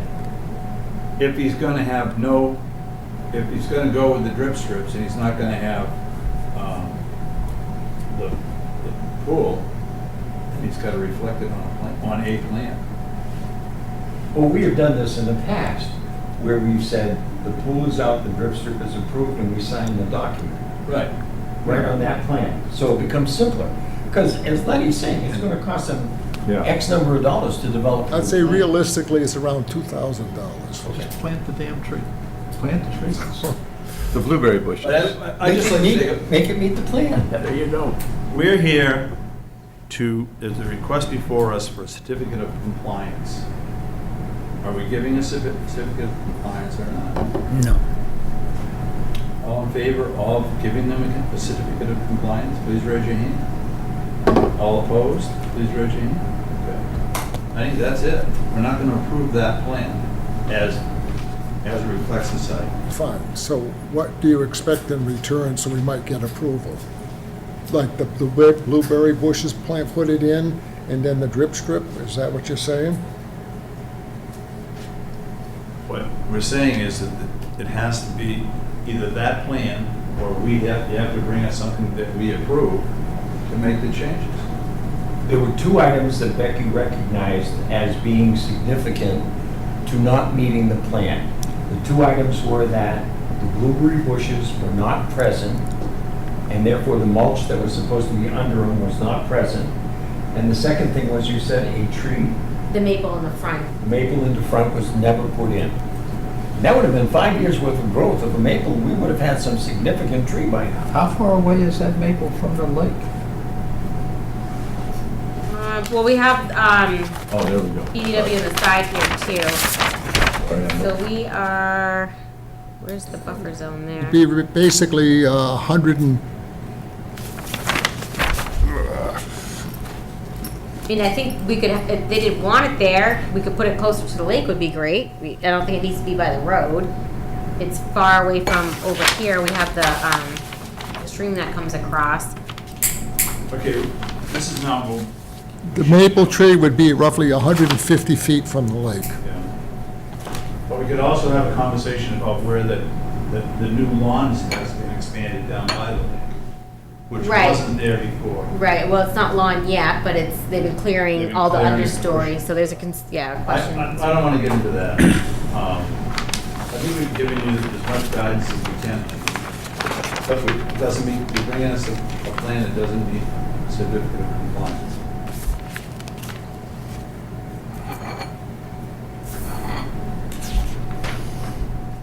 All right, we have one more. One more? Now, I got a question on that. In the event I bring a plan that differs from this here, do I have to go through another formal notification of abutters and everything else, or do we do it at a regular meeting? If we're putting blueberry bushes and mulch in, and a maple? I don't know, I Well- can't answer your question because I don't know what you're gonna bring. I'd assume you would want me to bring back a plan showing the 17 blueberry bushes and the maple tree. Well, you have that, Correct. so just do it and bring the plan back. And you wouldn't have to, Are we asking for the drip strips to be shown and take out the rain garden? I think that's what I we're think, trying to get at here David too. had said, we can mark it on the plan for that, for one thing. It's simple. I'm okay with that. Yeah. I think the whole board is okay with that. So what we've done in the past is we've marked up the print. Right. So the Yeah. people don't have to end up buying another whole system. What Ed's saying is, if they're gonna meet the plan, then everything is okay. If they're not gonna meet the plan, then they have to start over again, because the plan that we have in front of us is our expectation. It's like a contract, for heaven's sakes. We made a deal with the owner, and the ownership has not changed. Narwhal was the owner at that time. Okay, I understand what you're saying. But that's it, I'm gonna close this down. Okay. Thanks, Lenny. Oh, he's not done yet. One more, Lenny? A lot more. This is a bloody long time. We've got Grands on 922. Okay, sorry about that, I didn't mean to kick you out so early. Oh, we've got a few more. Remember the grand. No, but what happens to these things, you know, really, if we digress for just a moment, okay? I come in here, I give you a plan. That one that we just showed you, okay? After that is submitted and after it's issued, have nothing to do with the plan. Okay, and then what I'm saying is, you know, this one here for Nara, 6 years later, I gotta come in here and take the heat. No, I know, I've been around long enough, I know. That's why I said earlier, that you're caught in the middle. That's why I said that Let's earlier. keep going here. Okay, let's go to the next one, We're at Grants. 136 Lake Road. Okay, Remember, the location is down at the bottom of Lake Road. It's I on have the some lake, and it was a tear down and new construction. okay, I'll That's go, the history. let me go after this thing quickly. As far as I'm concerned, I put down again for this one here that the plan basically was as submitted, and the only thing that I found missing on the site was the rain garden, but they were supposed to do that a few weeks ago. I talked to him today, and he said they're supposed to do it this week. What's going to the rain garden? Because the gutters go to the infiltration chamber here. Yes. Right. It's at the end of this kind of swale here, but does it have a function for the swale that comes down? Because it's very, very, not really a swale right here. It's mostly like flat lawn. It was something that you don't need anymore. Okay.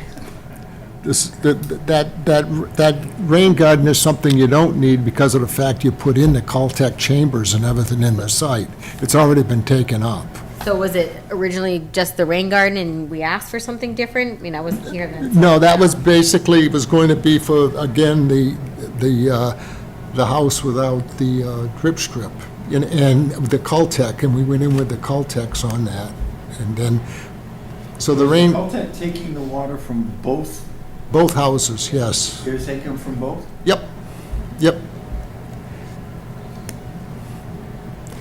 Because I thought what used to be the garage, or was gonna be the garage down, and the apartment up, was where the rain garden was going. And the reason for that was that it was not gonna be connected to the On the other Caltech. side? Okay. No, okay, right here, see, this is the side of the house right here. And there's the swale that's on the right-hand side. Well, looking towards the lake right there, that rain garden was going to be right on the corner, right there where the arrow is. But what happens, we've got the drainage going into the Caltex now and not the rain garden, so. Doesn't that look like drainage going right down along the side of the building? I was gonna point that out. I mean, they have the gutters and they're connected right here, Lenny, but what's- I went on Tuesday, so it was right after the storm we had Monday night. So I don't know if it just, because it was such a big storm, it just bypassed the gutters and, or if this looks like it's maybe even been ongoing for a little while, so I didn't know what was going on there. And what's this, Lenny? I- I wasn't there. I don't know if that's just sitting I don't- there. That's a drainage swale, and looks like they're piping the drainage swale. There's no pipe in there. Like a pipe to me. I would say that's maybe, I don't know what that is. That could even be a wattle for all I'm concerned. I don't know. I don't, there's no pipes over there. What is it? I have no idea what that Yeah, I don't know is. what that is either. So just kind of going through, so this is turned around from that spot, so this is the swale they were supposed to put in, which the drain over here collects and comes down underneath. There was a shed here originally that was removed. I think maybe they just put it back on top afterwards. I don't think it's impacting the design of this. I think it shoots out underneath it. Maybe they just for space put the shed back there. The shed going back on there. Everything looks fine up here. The bottles are still there. Tell them as part of my letter, take down your DEP file sign and that you're responsible to take your bottles out. I think everything's fine over here. It has a new wall that was shown in the plan. I don't know if you remember, there was like, maybe it was an old boat ramp thing or steps over here that they took out. This was left, but I think that was. It was there before. Right, that was supposed to be there. All right, so this is the driveway. So like I said, I was there after that storm. So you can see it bypassed the drain here and kind of came down into the driveway. I mean, I can see that there. But like I said, it was a pretty big storm. So I don't know if that's sitting up too high or not. There's nothing new about that It's type of blurry, drainage on Lake Road. No, I know. I just didn't know if this was. Are you Catching- Are you asking us to? I'm presenting you the information. I know. We didn't go out to the site. We didn't go out to the I site. know. I mean, I don't Go out to know. the site. Right. I had a question about the rain garden. I wasn't sure, so I don't think we need the rain garden. I don't think that there's potentially a reason for it unless we have concerns because it's, bypassing the gutters or not, that maybe they should still put it in.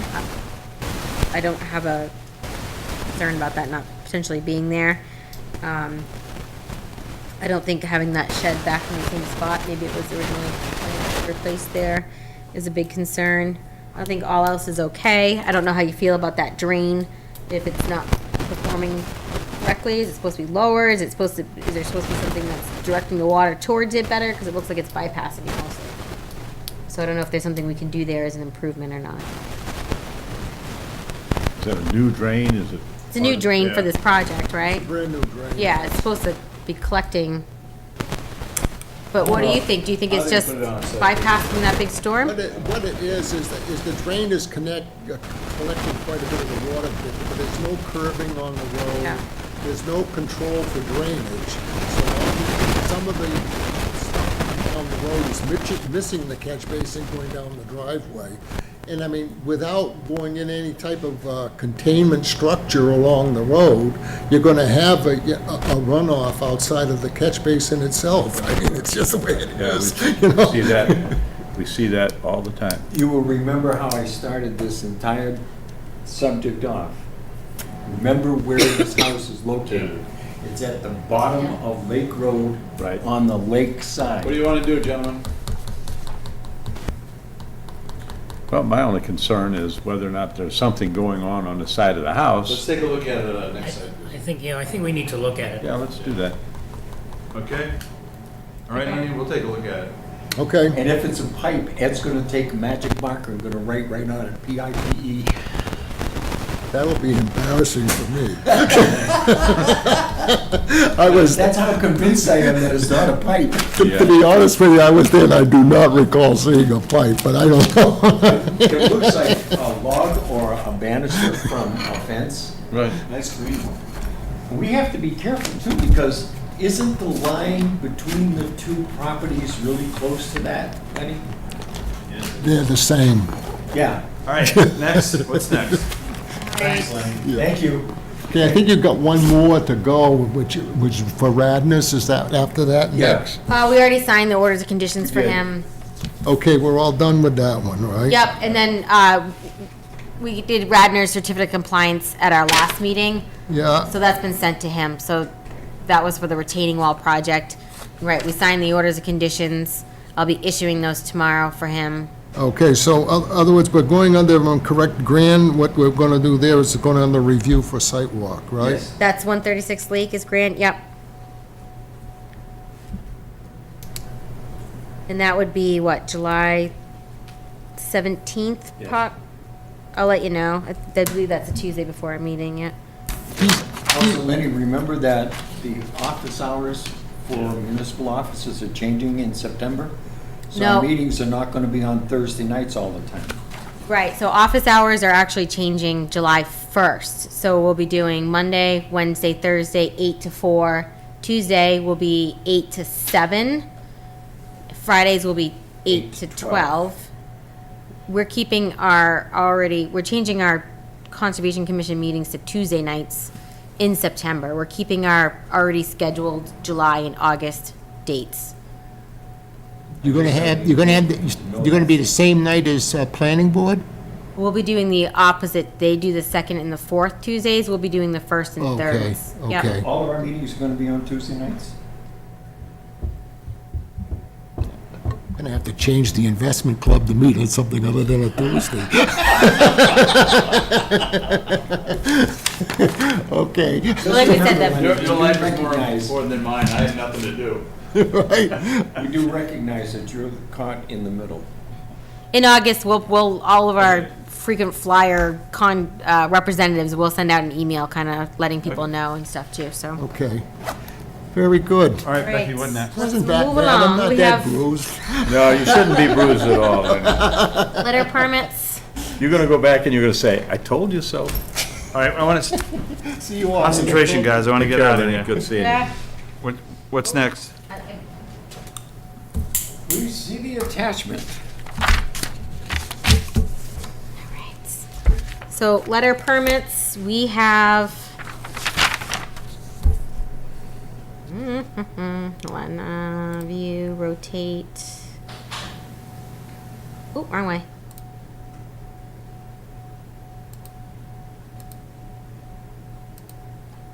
So 50 Hall Road, which is OFS, has submitted a letter permit for a lot of small things they're doing on their property. Some of it, like this tree stump on the front lawn, doesn't need to come to us. But they lumped kind of a lot of the things. I told them we didn't need to file for this, but then we have a couple tree stump removals and grindings over on the side over here, closer to our jurisdictional areas. Two separate concepts in one sentence. Are they doing stump grinding or stump removal? Grinding, sorry. Yep, Okay. grinding. Yep, it's stump grinding. So, hold on, let me just pull my file out here so I have my notes. All right, so stumps, yep, they're gonna grind them. The one in the front of the building, far away within the lawn, no concerns. Over here, by the parking area, these will be grinded, and then debris will be controlled to prevent wood chips and soil from entering stormwater drains over there. Once that's done, they're gonna topsoil and plant grass there. Yeah. So that's that. So They that's, had used that as a picnic area in the past. They even had a picnic bench there in the past. Yep. That went right over that. oh, The only reason that I asked about making sure that it's not stump removal is because there is water right in back of yep, that. yep, Yeah. right there. Yep. Sorry, yeah, no, I shouldn't have confused those two. All in favor? We're not done. They have a couple other things on oh, here. okay. He's got about This is a five. multi-packet here. Yeah. All right, so they're putting in bollards. This too, don't anticipate any concerns. This is where the propane is. Bollards with a, no chain on this one, just bollards to protect the propane area. Then they also have on the, this is the back of the site. And you'll condition them to make sure they take away all of it. Exactly. Yep. Yep. I'll write the conditions in there. There's bollards in the back here. They want to use chains for back access so they can block that off.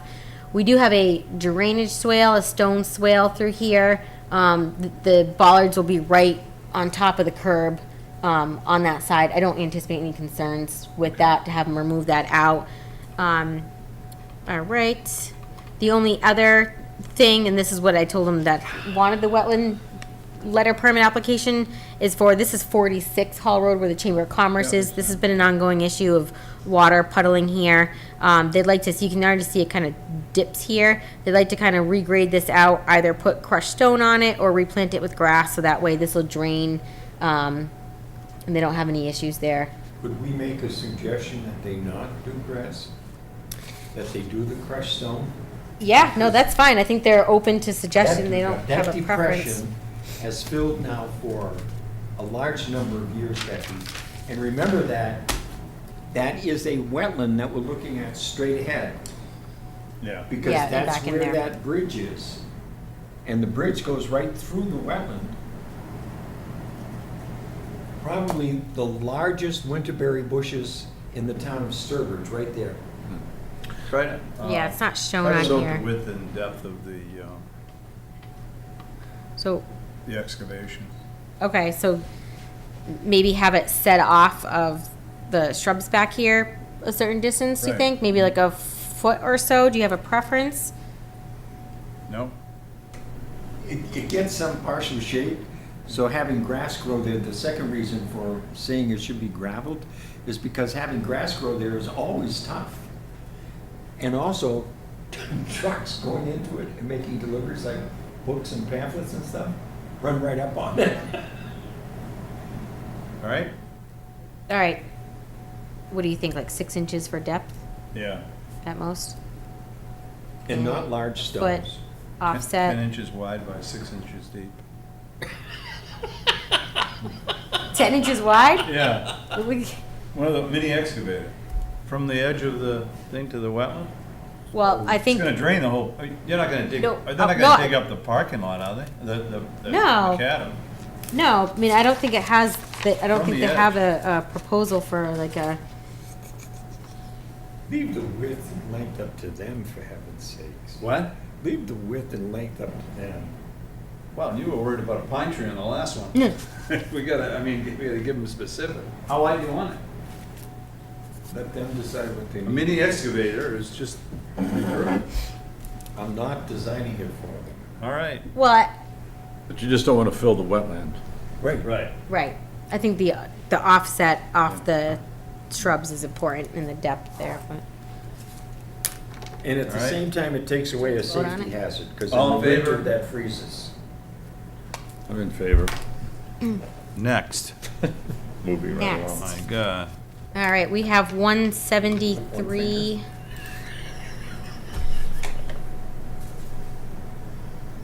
Driveway lights. Yep. Very small project right up against the wetland though, so this is just a sketch.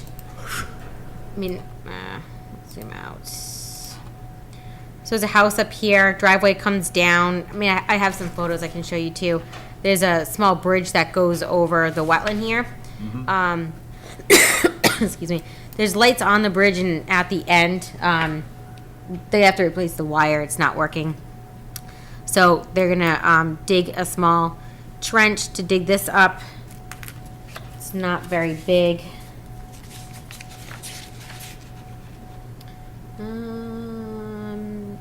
Trench needed is 24 inches in depth, the entire length of the driveway.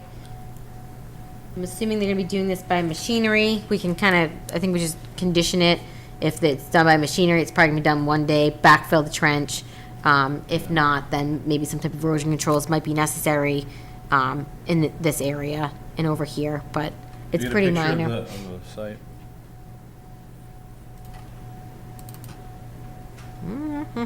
So that's going down the driveway. So this is where the bridge is. So the wetland's down here. It is a, looks like it could be a little steep here, but it looks like we're, our line, you can see like the hole right there. Yeah. So it's probably coming in right along the edge. Do you think that should have something here, even just for small trench, or you're good? What do you think, John? Gonna do it with a trench witch. Probably. Ditch witch? Trench witch. Narrow hole, narrow, deep, narrow. Fine. Okay. Do you need to vote on Because it? they're just gonna backfill it immediately, so. Yeah. Open and close.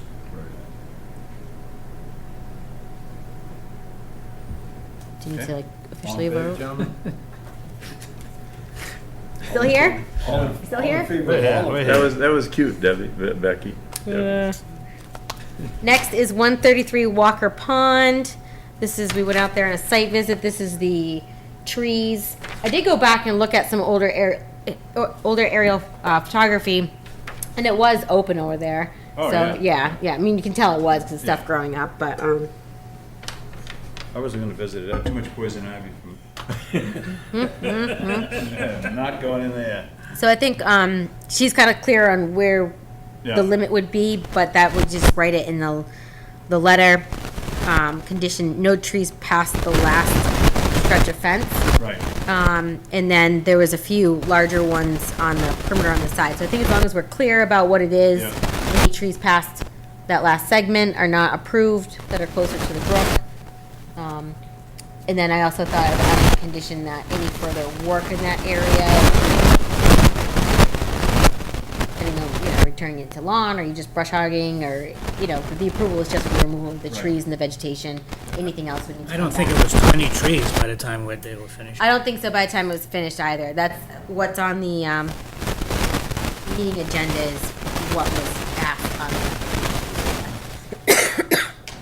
You actually think it's going to be 20 feet? What's 20 feet? Oh, trees. There was 20 some in the- trees. There were a lot of them that side. Oh, there were. Yeah. Yeah. God knows. I only saw about 3 or 4 trees. Well, that's what I thought you guys were talking about when you came They're back. actual trees. Real Right. trees. Yeah. 2.5 inch deviation. Yeah. All in favor? And we are down to, Bennett Road. All right, so we have 27 Bennett and 29 Bennett.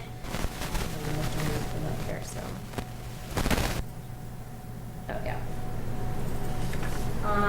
Both these were submitted on behalf of the property owners by Tom Chamberlain, so he did do a risk assessment out here at these trees. Both 27, this is 27 Bennett. It's a 13 to 14 inch dead maple. He noted that it's a high risk for failure under normal weather conditions and recommended it come down. It's approximately 63 feet from the water, and he does not recommend a tree replacement due to the extensive tree canopy in the area. So is that stuff on the side there lack of bark? right here? Yeah. No, I think that's just the sun on it. Yeah, I think. Yeah. Hard to tell. But is it dead, Bet, or haven't you seen it? It's dead.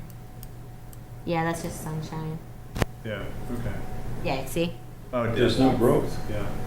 All in favor, 2 dead trees? Oh, well, that's one. That's one. No, I did both of them at the same time.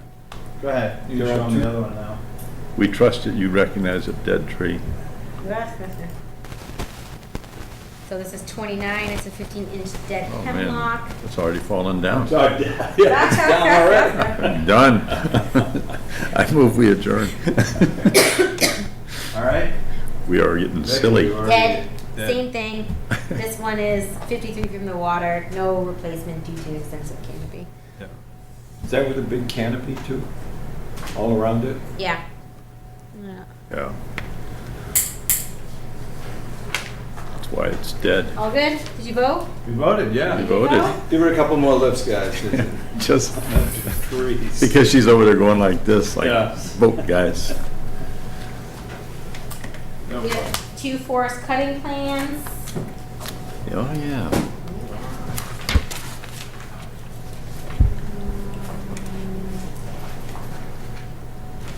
One better than the other. All right. Notice conditions? Yep. We just did for Radnor, the Lake Road. The other one is not ready. Oh, okay. Yeah. Okay, so we have the Route 15 forest cutting plan. This, so I don't remember exactly what I forwarded you, but I've been in communication with our DCR forester. He has been to the site, he's checked it.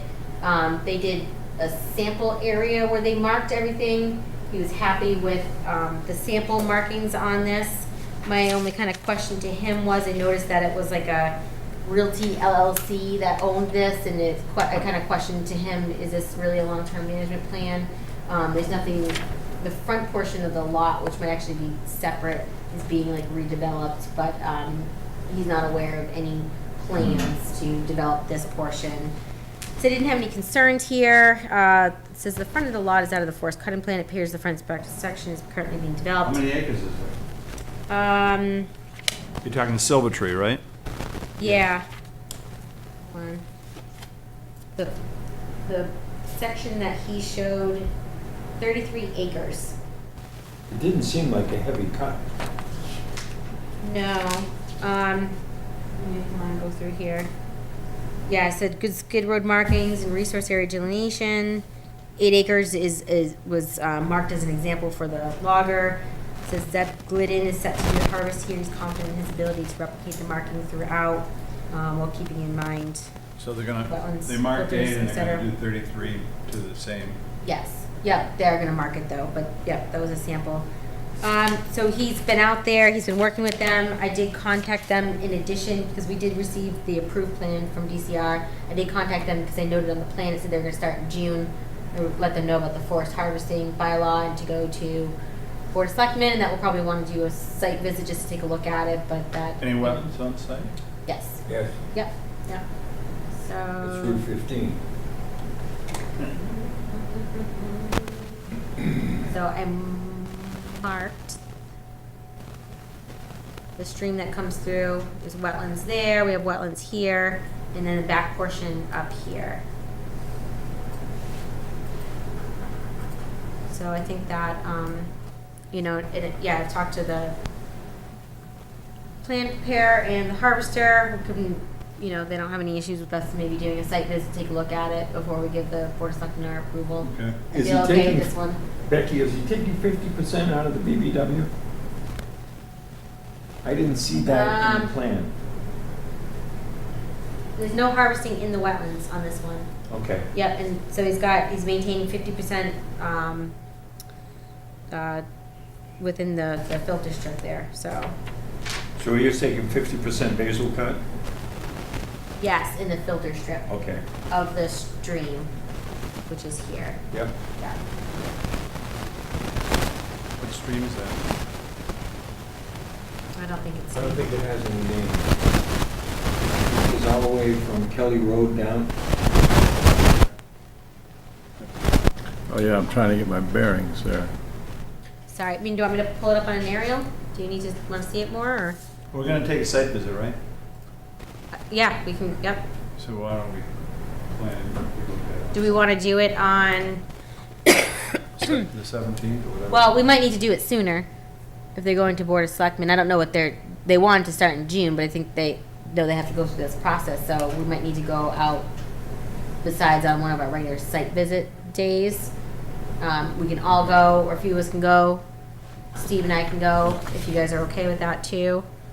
We do have a forest liaison. Yep. Yeah, he gets extra pay for that, I hear. Yeah. The young guy. 10% bonus. 10% bonus, I love it. My Steve's confused. Tim. No, I'm sitting in Steve N's seat. Yeah. Next. I'm already on it. Omar, you. So this plan is off of Route 49, 205B Podunk. Yep. This plan, he said he wasn't going to be approving it. He said, I reached out to him to find out some more information. He did get back to me today. He did go out and meet with the plan preparer and walk the lot with them, discuss the harvesting plan. He did not approve or deny this plan yet. They will be amending the submission to get it back up to chapter 132 standards. During their site walk and discussion, he was able to clear up a lot of questions, such as the landing placement, skid row placement. They're gonna be adding all this information to a plan. He's gonna be marking out a sample section, in the field.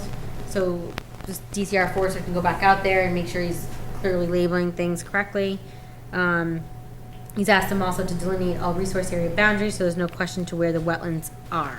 Who is going to be marking off? Well, that's what the question is. So I think that I'll have to, the best thing to do is to work very closely with the DCR forester on this one, and make sure those things are marked and who's doing it, and then he checks it. I think that that you will be on top of this one, knowing that the concern's there.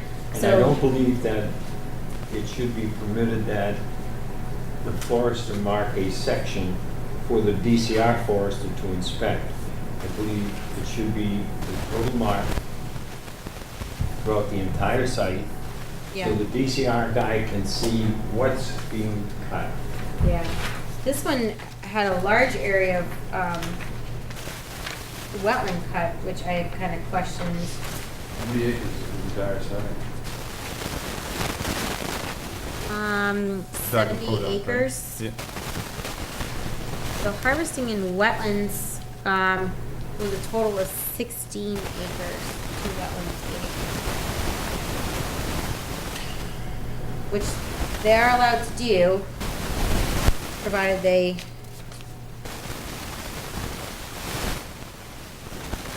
maintain the basal area, what, 50%, I think? Yeah, so. When would they, that- What's the total site acreage? Well, it's 70, yeah, like 70 acres. 70 acres, huh? when would they This do? is directly adjacent to the Irish Jennings property and forest cutting plan.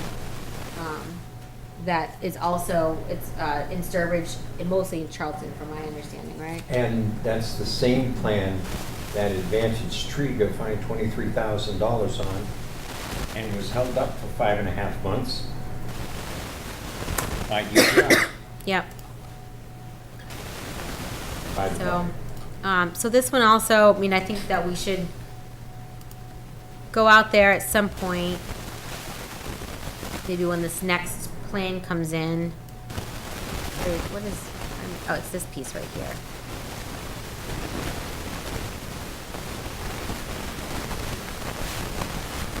So we're looking at this piece here.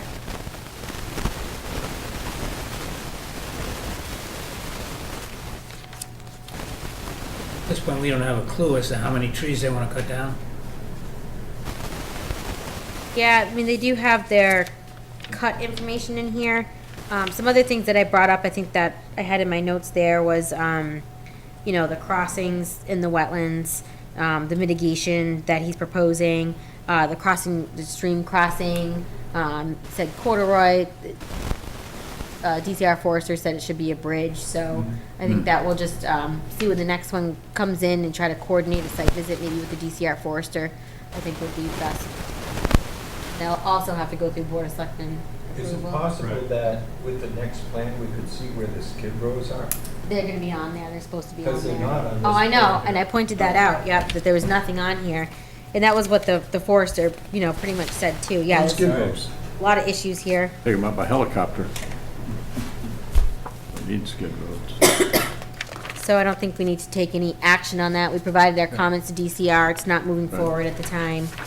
Okay. So you had really extensive comments, and you've already submitted those. Yep, yep. Very good, thank you. You're welcome. One last thing, oh, I didn't have it on the schedule, is that emergency authorization, which I didn't actually print the emergency authorization, but I just wanted to. She sent it out electronically for us because she only got it today. Well, no, I got it on Tuesday, but I pretty much This just is- looked at it today, so I just wanted to say for September, what the dates we'd be looking at for our meeting, and make sure that everybody's okay with that. This is when we're gonna switch to Tuesdays. We're gonna what? What? What are we gonna do? Switch to Tuesdays in September for our meetings. Okay. The first Tuesday is the day after Labor Day. It would be the 4th. So I just wanted to check. That's almost never a good day for people. Just because you're gonna be hungover, doesn't. Hardly. So we would, Okay, that's if we were gonna start with the Tuesdays in September, it would be September 4th and September 18th. Be okay with the day after Labor Day? I am. I am. Okay. We're all in. All right, and then looking at October, we have 5 weeks in October, but we'd be looking at October 2nd and October 16th. Yep, the standards, first and third. Yep, and then so we'd have 3 weeks till our next meeting, so. Oh. Is that gonna affect us with any local, What? sorry, looking at the calendar. No, in November, November 6th, Yeah, Election Day. yeah.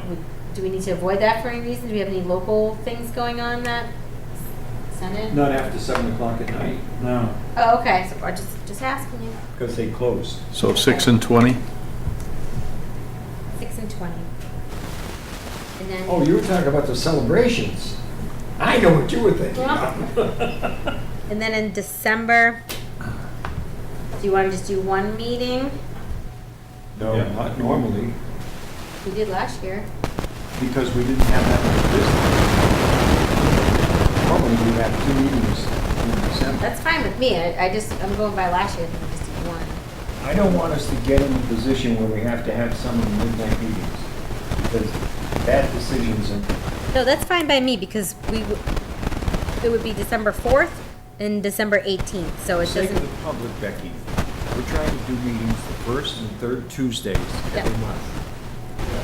No, that's fine with me. December, it might make more sense to give them one day, once you get to Christmas, the less they're gonna wanna be in here. So if you give them something in the middle of the month, Well, might meet both ends. right, but we're planning is on the opposite Tuesdays. Yeah. When is Thanksgiving? Because you What? have it on the 20th. Why do we have to alternate with planning? But we're moving from Thursdays because we wanna alternate with planning? No, because of, Who's on Thursdays? nobody's on Thursdays.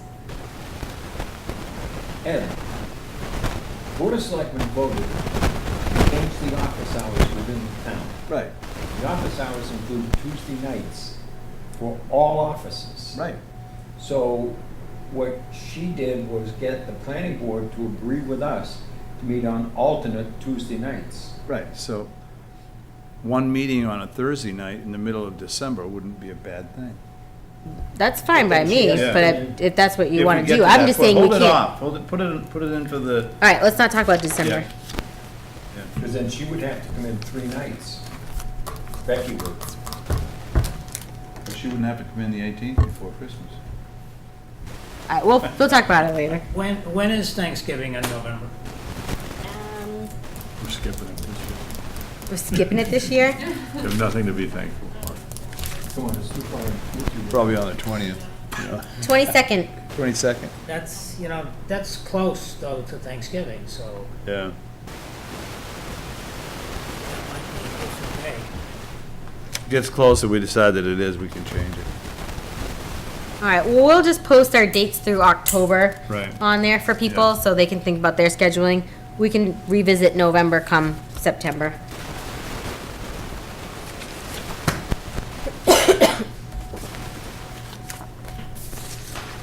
One for you. All right.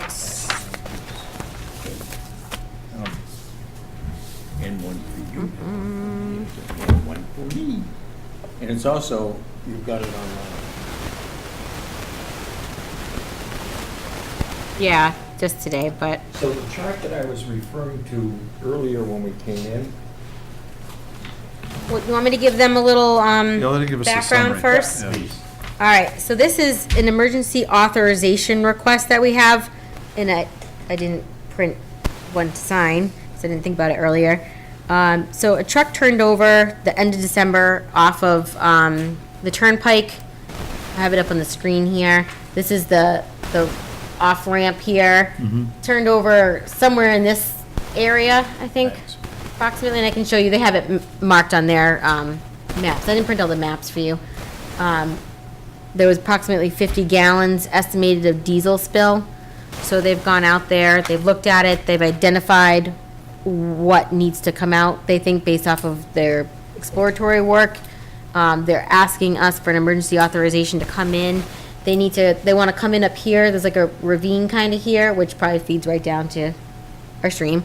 Kind of come in and clear trees and brush so they can get a small excavator and like a skid steer, I think, down here.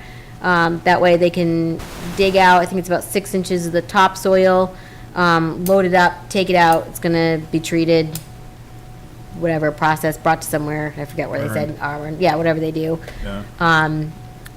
So they've submitted us this information. They've taken 12 soil samples from the release area for the screening. The primary release area, it says, is limited to upland areas immediately north of where the cab of the tractor trailer truck came to rest. Hold on, let me go through my notes. So what they're proposing, they're saying that the primary release area appears to be restricted to upland soils located at the base of the ravine. The primary release area measures approximately 12 feet by 37 feet long and is limited to top 6 inches of topsoil. So, they sent some pictures, and I was like, kind of looking at them. I haven't been here. I'm like, is it upland or is it in the wetland or is it immediately adjacent? So I kind of asked them that. So the pictures appears like it's Phragmites there, and it looks wet, but it's I think April when they're out there, so there's still some snow. It's melting. I wasn't sure exactly, if they're clear that it was someone looked for hydric soils. No one actually looked for hydric soils. They said there's Phragmites right there. They're not proposing to work. That's immediately north of the work area, so I think that we're right on the edge of a wetland here. Yeah. Where is it?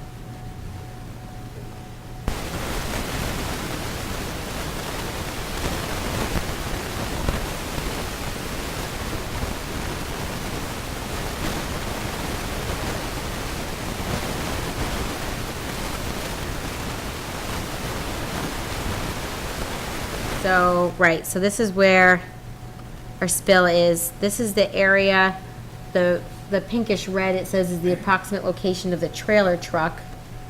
I'm gonna zoom into that a little bit more for None you. of us recognize that as the Mass Turnpike because there's not nearly enough traffic on it. Pat ran into that coming down from New Hampshire. Jeez. So yeah, the truck fell here.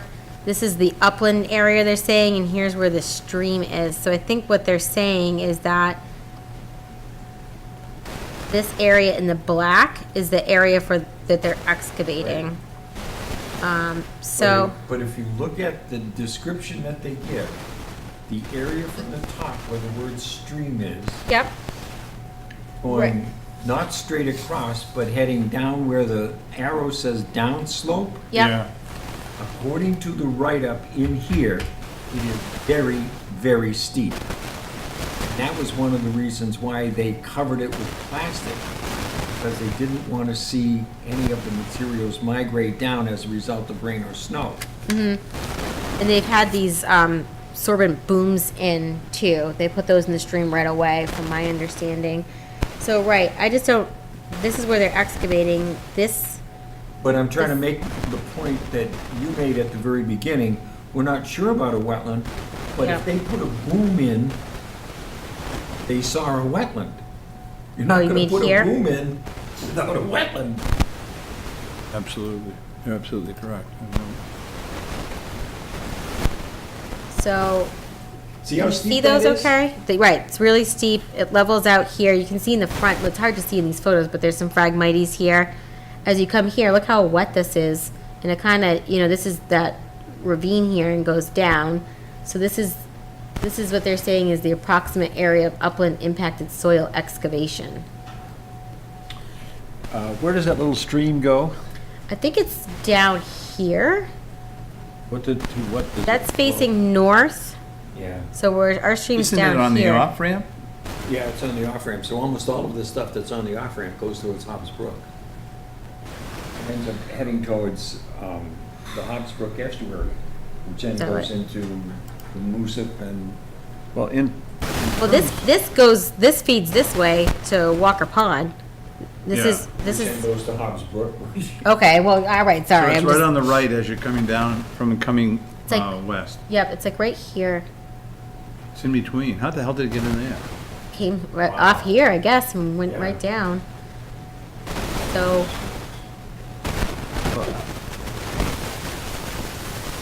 I've got a couple of questions when it's my turn.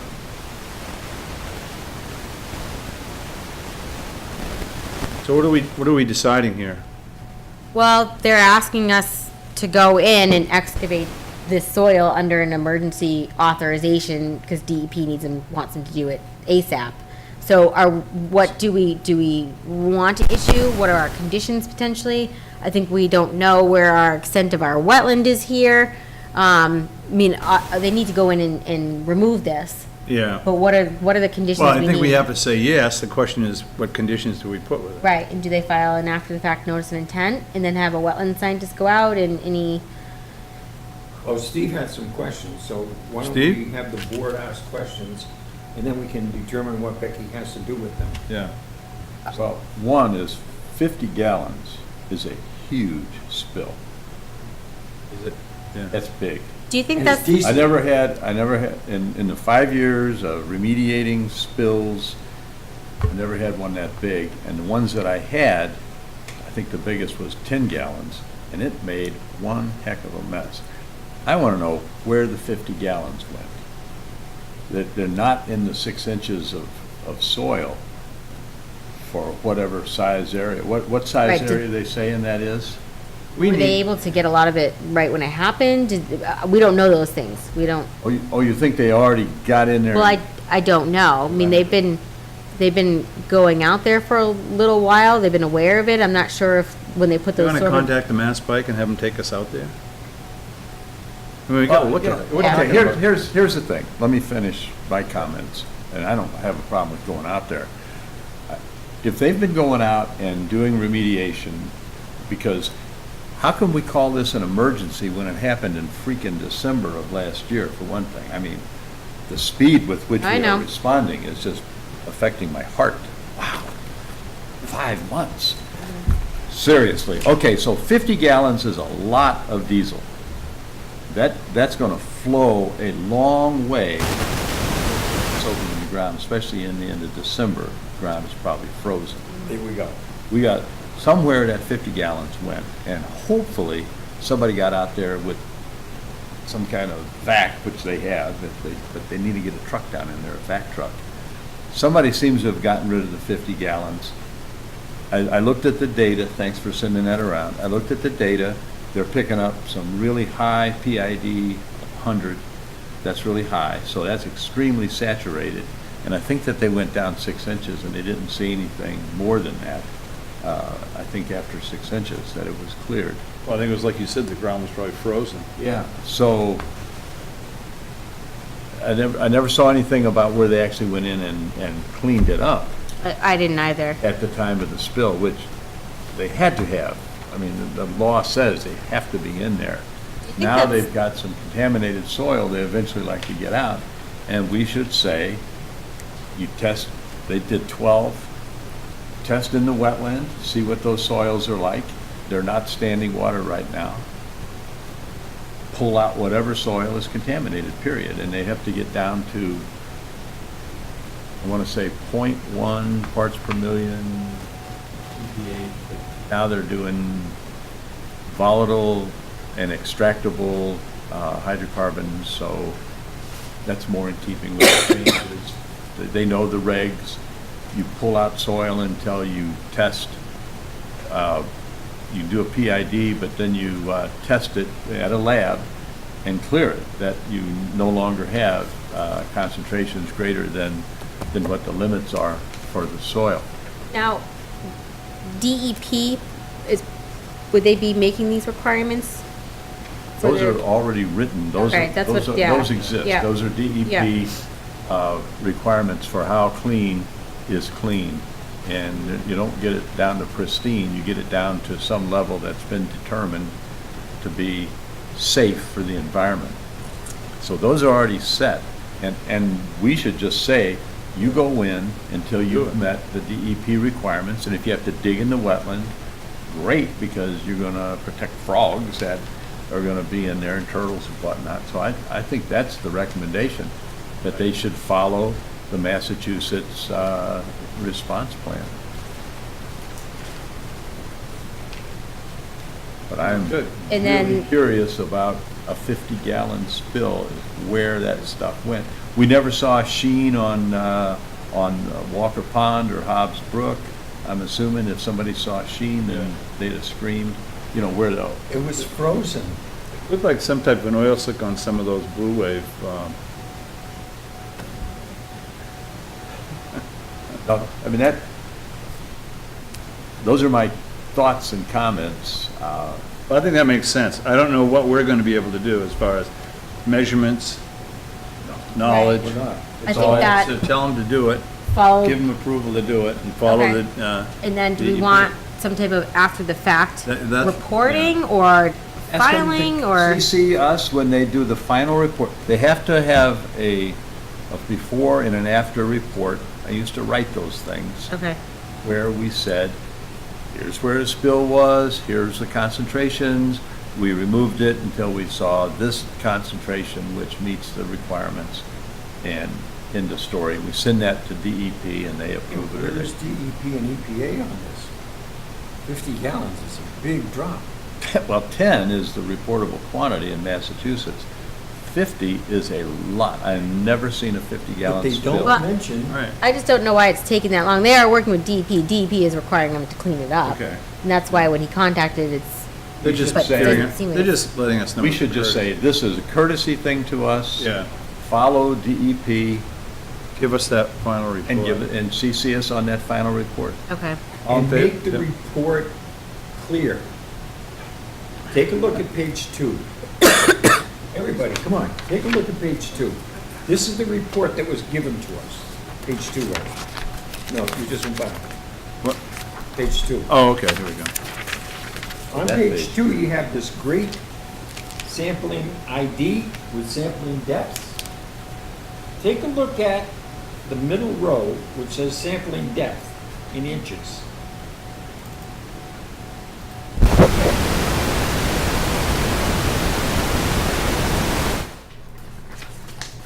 No sample, the laboratory analysis. Then you go to the back and there's a lab analysis. The last page shows the lab analysis. Where did the samples come from if there were no soils that were collected to do the test? Must be from 5 and 12. But that isn't what the last page selection indicates. Oh, It indicates that they came from all of them. That's why I said it was slightly confusing. yeah. I know. They pulled it out of the air. Okay, so I didn't bring the form with me because I didn't Yeah. think to do it today. So I'll just have to collect signatures. And this Okay. is clearly the DEP's project. Project, yeah. And we need a courtesy. So, It's our wetland. We're in agreement on what we're going to do, Yep. all right? Which is? Follow, We're going to tell them to follow DEP's instructions explicitly and give us the What final if report. they say that's what their instructions were? Send out this report and get the locals to approve of an emergency management plan. It could very well be. There had to be some reason that EBI Consulting was brought into it. Wasn't this the initial report, Steve? This was sent to, June 19th. this was for us. They probably have Yeah. additional reporting for DEP. We could ask them for that. I think this is just the report after their findings. that may be, I was never aware of anything like that. See, the thing is, Steve, you're saying that this is a requirement by DEP, and yet the reference that they make, even in the first paragraph, talks about the insurance company hired EBI Consulting. Yeah, that's true. It isn't even the Mass Highway that hired EBI Consulting, the insurance company hired them. Well, why in the world did the insurance company hire them if they're doing work for DEP? Well, any consultant, I mean, my people went out and cleaned up Sure. soil. But like you said, 6 months later, I have no idea why we're dealing 6 months later. but now we have an insurance company that's asking a consultant to go out and check it. And it seems to me that the area that they have identified as where they're gonna dig is marginal compared to a 50-gallon dump. Oh, yeah. I'm very concerned about 50 where that. gallons of water is gonna more than Right. Oh, give yeah. us a quarter of an inch in this room. You're not And kidding. this room is 3 times as big as the sample size that they're digging. No, I don't get it. It doesn't make any sense. You know, Well, they're contacting us on behalf of the insurance company. yeah, This is not, I mean, maybe we should call DEP and say, look, what the hell is going on here? Why is this an emergency? Where'd 50 gallons go? What, yeah. what's? I can the- do that. Yeah, why don't you Yeah, do that? That's a great suggestion. Yeah, just say, you know, we've got this thing, we don't know what to do with it because it doesn't make any sense. And Right, they we would don't want to have more respond to an information. insurance company. Right. Yeah, that All right, is a couple little more weird. things, Couple more things we got here. quickly. Okay, sorry. Uh-oh, Ed's in a hurry now. No, Must be a baseball game on tonight. All right, Soccer. we have seen this kind of come in informally. They've been working with Jalbert Engineering on this. This is 13 Adams. We did all the tree removal, Cedar Lake. yeah. They have the lawn that goes to the edge of Cedar Lake that's eroding, and they're concerned because it's close to their deck.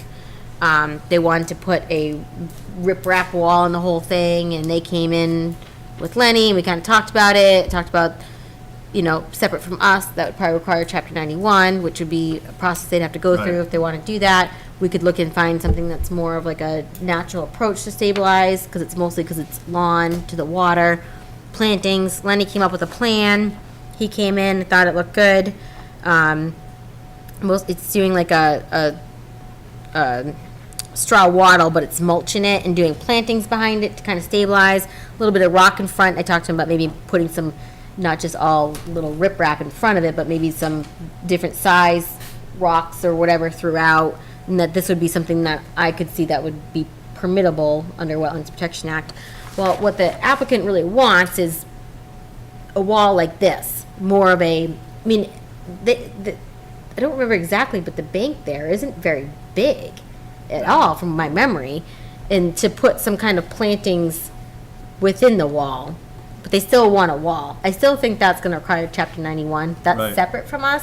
Now, for the standards for Wetlands Protection Act, I mean, technically, we'd be required to ask them to do a wildlife habitat evaluation. They can't alter 10% or up to 50 feet of the bank if it's found to be significant for wildlife habitat. It's probably not gonna be significant. They do have more area. So they have 178 feet of frontage. They wanna do about 60. They wouldn't meet that standard. I don't think it's significant for wildlife, but, they want some more feedback. They don't like this plan. They want to see something like this. I think that this plan would be really adequate for that site. I don't think that they have major erosion. It is kind of like in that little cove area. I mean, I think if they want to move forward with this, I think that they could apply for it. They'd have to go through the process under Wetlands Protection Act, but they would also need to check for a Chapter 91 license, so. Aren't they gonna get into trouble with bank? Yeah, that's where the wildlife habitat evaluation comes in. They'd have to do one. They have to show it's not significant. Right now, it's lawn. It probably isn't that Yeah, but as soon as significant, they but study the bank, there's gonna be a problem. they're gonna have to, Well, first of all, So- they're gonna have to do a complete habitat evaluation. yep. So So it's maybe- lawn now? Right, remember we went out there, it's Wow. lawn. They have a lot of, looks like on my lawn. Oh, okay, so it's a grass-type habitat now. At one time. I mean, they do have a lot of Goodwin, nice, Halterman kind of mix. Go ahead, Becky, sorry. well, they have a lot of nice protected bank on their property, but I don't think it has to be, if it's significant habitat found from the habitat evaluation. I don't know that their little area of lawn is, so they might be okay. They still have to go through that process and show that. And then it's also with the riprap, it's kind of fill, so you're looking at land underwater, they're cutting out the bank.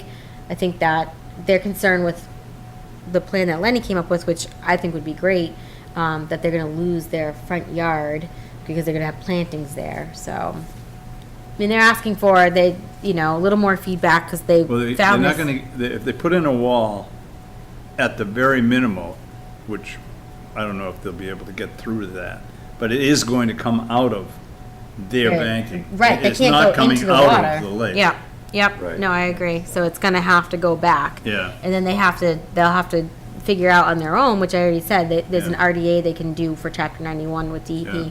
They would have to do that, because that would probably be, considered. Yeah.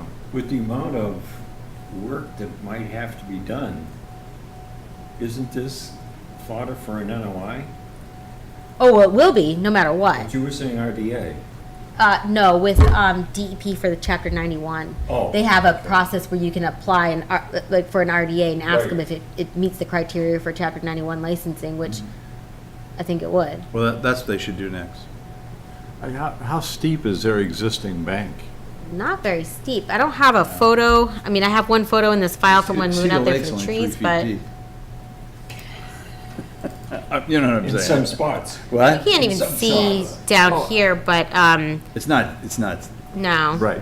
So it's a fairly level bank there. and they live in Yeah. a little muddy inlet. Yeah.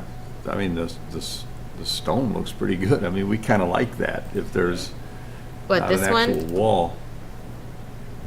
Looks like a coral stone. Yeah, I don't know where this is. All right, but I think that's what I'd give them for feedback. I'd go, you know, Right, you have to go to Chapter 91, see if you can do it. Yeah. You'll have to do the habitat evaluation, so they're gonna have to, and I think, when Jalbert reached out to, Ecotech to talk to him about it a little bit, so they have to get them to work on that for them. And then, right, this can't go out into the water, it's gonna have to go into their yard anyway, so. Now, is that part of the permit to do a habitat evaluation? Well, that's for the standards for bank. So for bank, under 310 CMR 10.545, wildlife habitat functions, it says a project or projects on a single lot for which an NOI is filed on or after 1987 that cumulatively alters up to 10% or 50 feet, whichever is less, of the bank found to be significant to the protection of habitat shall not be deemed to impair its capacity to provide important wildlife habitat functions. And then a habitat evaluation would be required. Oh, here's my question. Would all that be outlined to them as part of a permit? That in order to, or do we say as pre-permitting activity, you've got to do these things? And that's my question, is I We just could. sort of I mean, I've given them all this feedback. forgotten the sequence of all this. No, they would file and we would ask for that. We'd Okay. say, per this is what you need to do. Okay, that's what I. So, I mean, I was trying to tell them that I think there'd be an easier, because of all of this, in addition to Chapter 91, it'd be easier to move forward with this type of plan. That's far easier than going through Chapter 91. they have to make the decision. Oh, I know, and that's You're- that's yeah. up to them, but what would They're we trying to get you to permit? let them do what they want to do, and that, you know. No, I think they just, Well, go back to what Steve said, though, originally. It's not the wall. It's the wall. Yeah. Yeah, I mean, they're talking about not putting in a wall, keeping it more natural. I mean, how many times have we gone and said, wow, this was natural and it's not a wall, it's not a They don't wanna do that. barrier. They don't want to do that. They're Okay, doing the what else? wall. We can't give you any more guidance than that. no, that's fine, I just, I said I'd bring it back to you guys, and like, we have a meeting, they just sent it to me the other day, I'm like, I'll bring it back, but, Yep, no. Oh, Becky, so this is your picture. nope, this is their picture. Okay, Oh, that's So- what I thought. so- Misunderstood. So first they came with all riprap. There was another picture, I don't know if you remember, it was like a riprap, Period. yeah, big, yeah, Right. nothing. And then Lenny kind of worked on this plan based off of our discussion about maybe doing something with plantings and rock in between, something more natural. And that's the plan that Lenny brought to me, and I'm like, yeah, that looks good, maybe add some bold or, you know what I mean, varied size stone instead of all little crushed stone. And this is what they want, but, which is better, but, it's still more of a retaining wall, I guess. I mean, I guess it's adding Well, that's some why I asked how habitat. steep it was, and you're telling me that it's level. It's pretty level. I don't, That's not what we'd be looking at. That Right. is not a It's- barrier. What that sort of thing on their property sounds perfect. yeah, but are they It's gonna trying to be build more- it up though? Like I don't know. I think that still would be considered a retaining wall. They found this picture. I see, so this is something that they liked, they looked at and they said, Yeah. this is what we want? Except it would be level, much more level with some stuff. Well, you're saying that. I don't- That's raised up. That is raised up on that side. Look at the site beyond it. Because they probably don't have a picture of that that's similar to the slope of their bank, their shoreline. That's what So- I'm hearing. so- And they're doing this for erosion control in the first place? That's what they're saying. I mean, I think part of their erosion issues is because it's lawn all the way to the edge of water, and it's not holding the bank in place. Because they're getting wave action. Yeah. Yeah, and they. Some wave Oh, action, yeah, in- and it's in the lawn, lake, it's got there would be shallow wave roots. action? Okay. Starting to get cynical. So- I'm gonna call a timeout here. Yes. We've gone far enough with this. The applicant isn't here, they don't have anything before us. We've given as much input as we can without them here to discuss it. Very good. Yeah. Right? Thank you, Yeah. Mr. Chairman. Yeah. All right. All right, last but not least, I didn't say hugs and kisses, I said for cutting this short. Somebody has to be in charge here. all right, so we have the third-party review proposal for the ANRAD for the Dowdy Road project. I had emailed you what I received from this consulting company to look at. Didn't know if anyone had any questions about it. I don't think there needs to be an official vote on moving forward with it, but since we're all here, we can have a discussion. This company, I'm familiar with them from previous work at Natural Heritage, so Chris Lucas started this company. Yeah. He worked for VHB before it. He has 3 staff members himself, gentleman Tom Liddy. They're both professional wetland scientists and certified soil scientists. He also has another staff member who is a professional wetland scientist. That's Matt Verrill. Yep, that's Matt, yep. And, You know them? I know those names, I've never worked directly with them, but they worked for VHB. yep, yeah, they all did, yeah. Or I'm not sure about Tom Liddy, but yeah. So, I mean, that's So, not exactly a shabby outfit. I've been speaking with Chris Lucas a bit about it. Talked about the site, where our kind of concerns are. They've done previous delineations in ag fields, so they've have some experience with that. Did ask them, I mean, because their company is located in Quincy, and that's where our applicant is from. He has done one wetland delineation for Peter O'Connell in the past. He said he didn't work directly with him. It was through the engineer on the project. He has projects with Burton Engineering, not in Sturbridge. Burton's not the applicant. Obviously, they're the engineer for the project. Yeah. He says he can do a full disclosure for us. Yep, as a point of disclosure, blah, blah, blah. If they're awarded the contract, we would submit a state-required disclosure form to ensure there are no issues later. I mean, I feel comfortable with having them go out there and do this. I think they'll do a good job. I like that it's not just one person, it's kind of like a team. I'm not sure that everyone will be out on the site. I've talked to them about, doing soil samples in disturbed ag fields to get an idea, to make sure we can get a good look below plow layer, things like that. One thing that I noted that he pointed out too is that for the sheets that they submitted for the ANRAD, which is a really good point, that is a small portion of the southern portion of the property that they didn't do any delineation on. It's far from the project area, so we just need to make sure that we reference in our ORAD when we're ready that it's only for the sheets on the plan. So that was, They've already been on site? these people have not been on site. I gave them the plans to look at to give them an idea for their quote.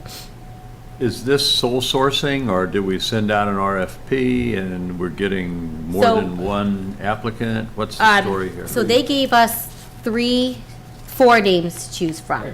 So they first came in, they gave us Margaret Washburn, they gave us Glenn Kravosky. Glenn Kravosky, and they Mark Karen, I believe was the name, Karen Environmental Consulting. I couldn't find much on him. I contacted Margaret Washburn.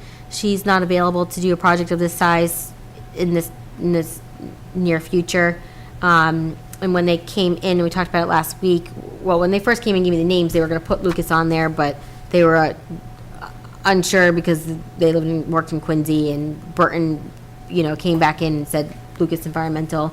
So I this is the only quote that I've received to this date. You had these other names. But I had these Okay, other missed names, that and I somehow, reached out so and probably tried to from get missing the last stuff, meeting. so. Well, my concern is, I think if you Google Lucas and you Google the owner of the property, that you'll find that they live within a mile of each other. Oh, that I didn't know. No, I didn't say that as a statement, I said that Oh. as a concern. But Quincy's not much bigger than a mile. Well, I don't know that he lives, I think his office is there, but whatever. I'm just Okay. saying that you've brought me one name, recommending one name, and it's from the same town as the owner of the property, and it's Quincy, Massachusetts. That Yeah, makes he- me concerned.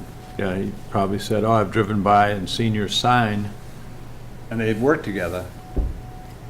He did a delineation on the project site. work for the owner of that property in Sturbridge.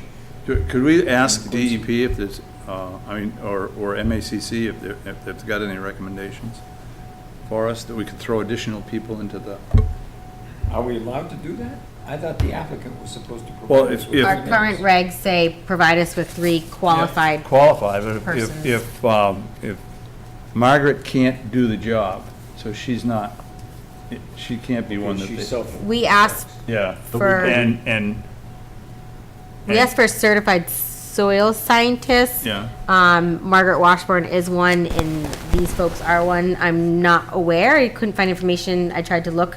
The other 2 persons are not, They're not. and that's why I didn't. Glenn clearly is not. Yeah, because you can go on their website and search names, and both weren't on there. so So Lucas is the only one that is, Margaret Washburn was too, and but she's she not can't. on. Yeah. Could we find 2 more? We can look, and we'll have to give that What do you guys think? to them. I know I'm cynical. Did you check with, they did this work in another town, right? Somewhere? They did a delineation for the applicant somewhere else, right? And they weren't directly hired by the applicant, from my understanding. It was through the engineer working on the project. Did So you contact whatever town they, or place that they did this before? Have you checked any references? I mean, you except the mean ones they gave you. for their credibility for the Yeah. company? I haven't checked any references, but I went through their information. I have worked with him in the past, so I do think he's qualified. I've looked at his resume in here. You guys are qualified. I mean, that's, I'm not sure which your issue is. I mean, these guys landed on top because they're the only ones that are qualified and want to do it, or will do it. They are definitely qualified. It's not rocket science what they're going to do. I'm not sure what the problem But I is. think the problem might be that they're too closely identified with the people that they're supposed to be. Because they've done work for them in the past? Yeah. I mean, If the, I don't know, the applicant is giving us the names of people who he works with, is that person going to represent us as well as they'll represent the applicant? Well, the names originally came from Burton Engineering. What? The names came from Burton with Escape Estates. I don't know how much the actual applicant was involved in giving the names. I can't say that I know or don't know. Right. But I think from my discussion with Frank, Burton gave these names to them. So it came from the engineer. Well, it's Look between, around to see if there's somebody else. there's 400 to 500 towns in the state of Massachusetts. You 301. found somebody within, the same town. 301 towns. No, Well, so if, I think there's 412. would you think there was a conflict of interest if Lenny Jalbert lives in town, he represented somebody in town? Like, you know what I mean? I think that these overlaps can happen. I mean, right, I want it to be done right, and I don't want there to be any issues, but I think they're competent to do it, and I don't think they'd risk their, Yeah, but competence Credibility. Competence does not necessarily mean that you're not gonna scratch somebody's back. I feel a little uncomfortable. I think that could happen in any situation you don't Yeah, it know. could. I I mean, mean- if we have a disclosure here, is there a way of, Is there a chance we could find a couple more that would make us have 3 that we could choose from? Right now, we have, from what you're saying, we really have one. Do you have any suggestions? I mean, I don't know if I have to, per our regs, it has to come from them. Do I go back to the I don't think, applicant? Let's go backwards for a step. Go ahead, yeah. I too was concerned about Quincy. But in reading about Lucas himself, he does have the appropriate degrees. He does have the college education, and he has the background in science. The other environmental people that have been suggested for this property, none of them had a college education, and most of them did not have anything other than their own personal environmental experience. They did not belong to environmental groups. They did not belong to the environmental consulting group located in Illinois. well, their competence, I don't think, is what some of the members are questioning. Right, it seems like this is by far the most competent person that we've had. And he's gonna presented work to for us. us, I'm right? not questioning their competence. No, I understand that. And not to cut you off, but. What you're saying, David, is he's the only good one we've been given. What I'm saying is he's probably better than what we have seen in the past, regardless of whether it's from this applicant or from other applicants.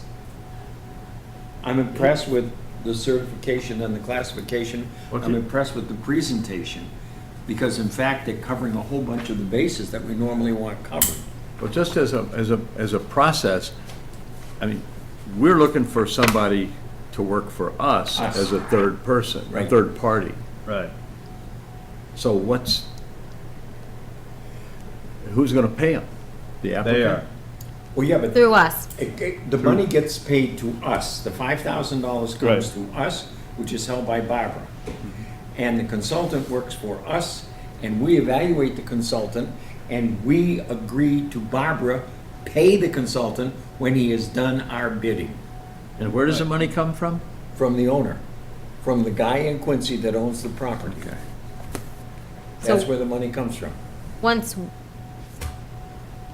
Would it do any harm to just see if we could find a couple more that we could look at? I think it violates what we have in our regs.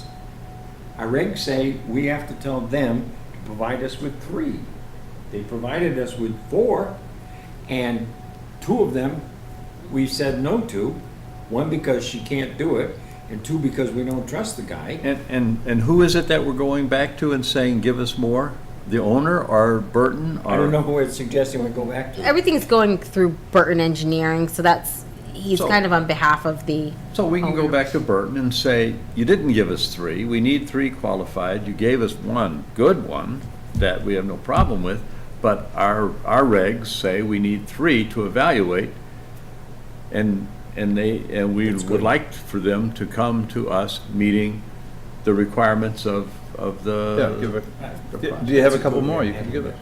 Yeah, That's a good way of handling it. Another- The other way- Not us suggesting it. Yeah. but the other way is to say, you gave us 3, we evaluated them, only one of them really meets the straight face test. Right. So the question is, do they have to hit us with all the requirements for us to evaluate them apples to apples?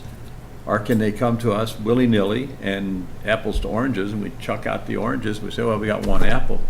I don't know what the process is. I've never Well- been on this side of this. I think we really need to have 3 qualified people, and we don't, we have 1. I mean, we I have, think you need to go back to Burton and say, fine. How did you say it, Give Becky? the You reason, said say, that listen, none that of he these was the people only are one. Qualified, Yeah. except It had- for 1. Hey, let the guy We don't have finish. 3 to evaluate. So please give us 2 other names of people who are qualified. well, so typically it would be a professional wetland scientist. In this situation, we wanted someone who was also a We want a certified soil soil scientist. Right, yeah. So this Mark Karen, I couldn't find any information on him really, That name, where did we know him from? or something Karen, it might not be Mark. That name I didn't, really- we tried to call, I just couldn't find anything. He wasn't on the certified soil scientist list, whatever the organization is called. I can't think of it at the moment. I noted that Glenn Kravosky was not on there, so I did not contact him. So, right, it was 2 submitted that met the qualifications in a I sense. think you just need to throw it back into Burton's court and say, find us 2 other people that have to meet the qualifications. Well, technically, I think they only have to find one more, because they gave us two. Okay, Right. fine, that's fine. Okay, Right. Yeah. Yeah, right. that's a good You one. agree with that, gentlemen? I do, I agree. Okay. Just make it a lot simpler. Yeah. That was a good solution, Steve. And Paul. Yeah, good solution, Paul. All right. Good solution, Ashley. Well, somebody was moderate. We all set? Yes? I don't have anything Your else. namesake would not do the Steve, Steve. Oh, I just want to say Well, Hang on. that we had the approval of the minutes on here, but there was an issue where we couldn't get the video for like over a week, so we think we've wrapped them up, but they weren't done till today, so we didn't try to email them to you and ask to get them done, so they will be on the next That's too agenda. bad, because we were just about to crucify her. Yeah, right. I wasn't. I didn't want to send it last minute. Right. Last meeting, I learned my I wasn't. Good one. Good one. I move You we hear that? adjourn. Someone listens to you, Dave. Sorry. I'm looking for a second. Oh, he said second. Oh, did he? I didn't hear him. He just whispered it. Yep. Paul said second before Stephen even finished the motion. Well, you know, It's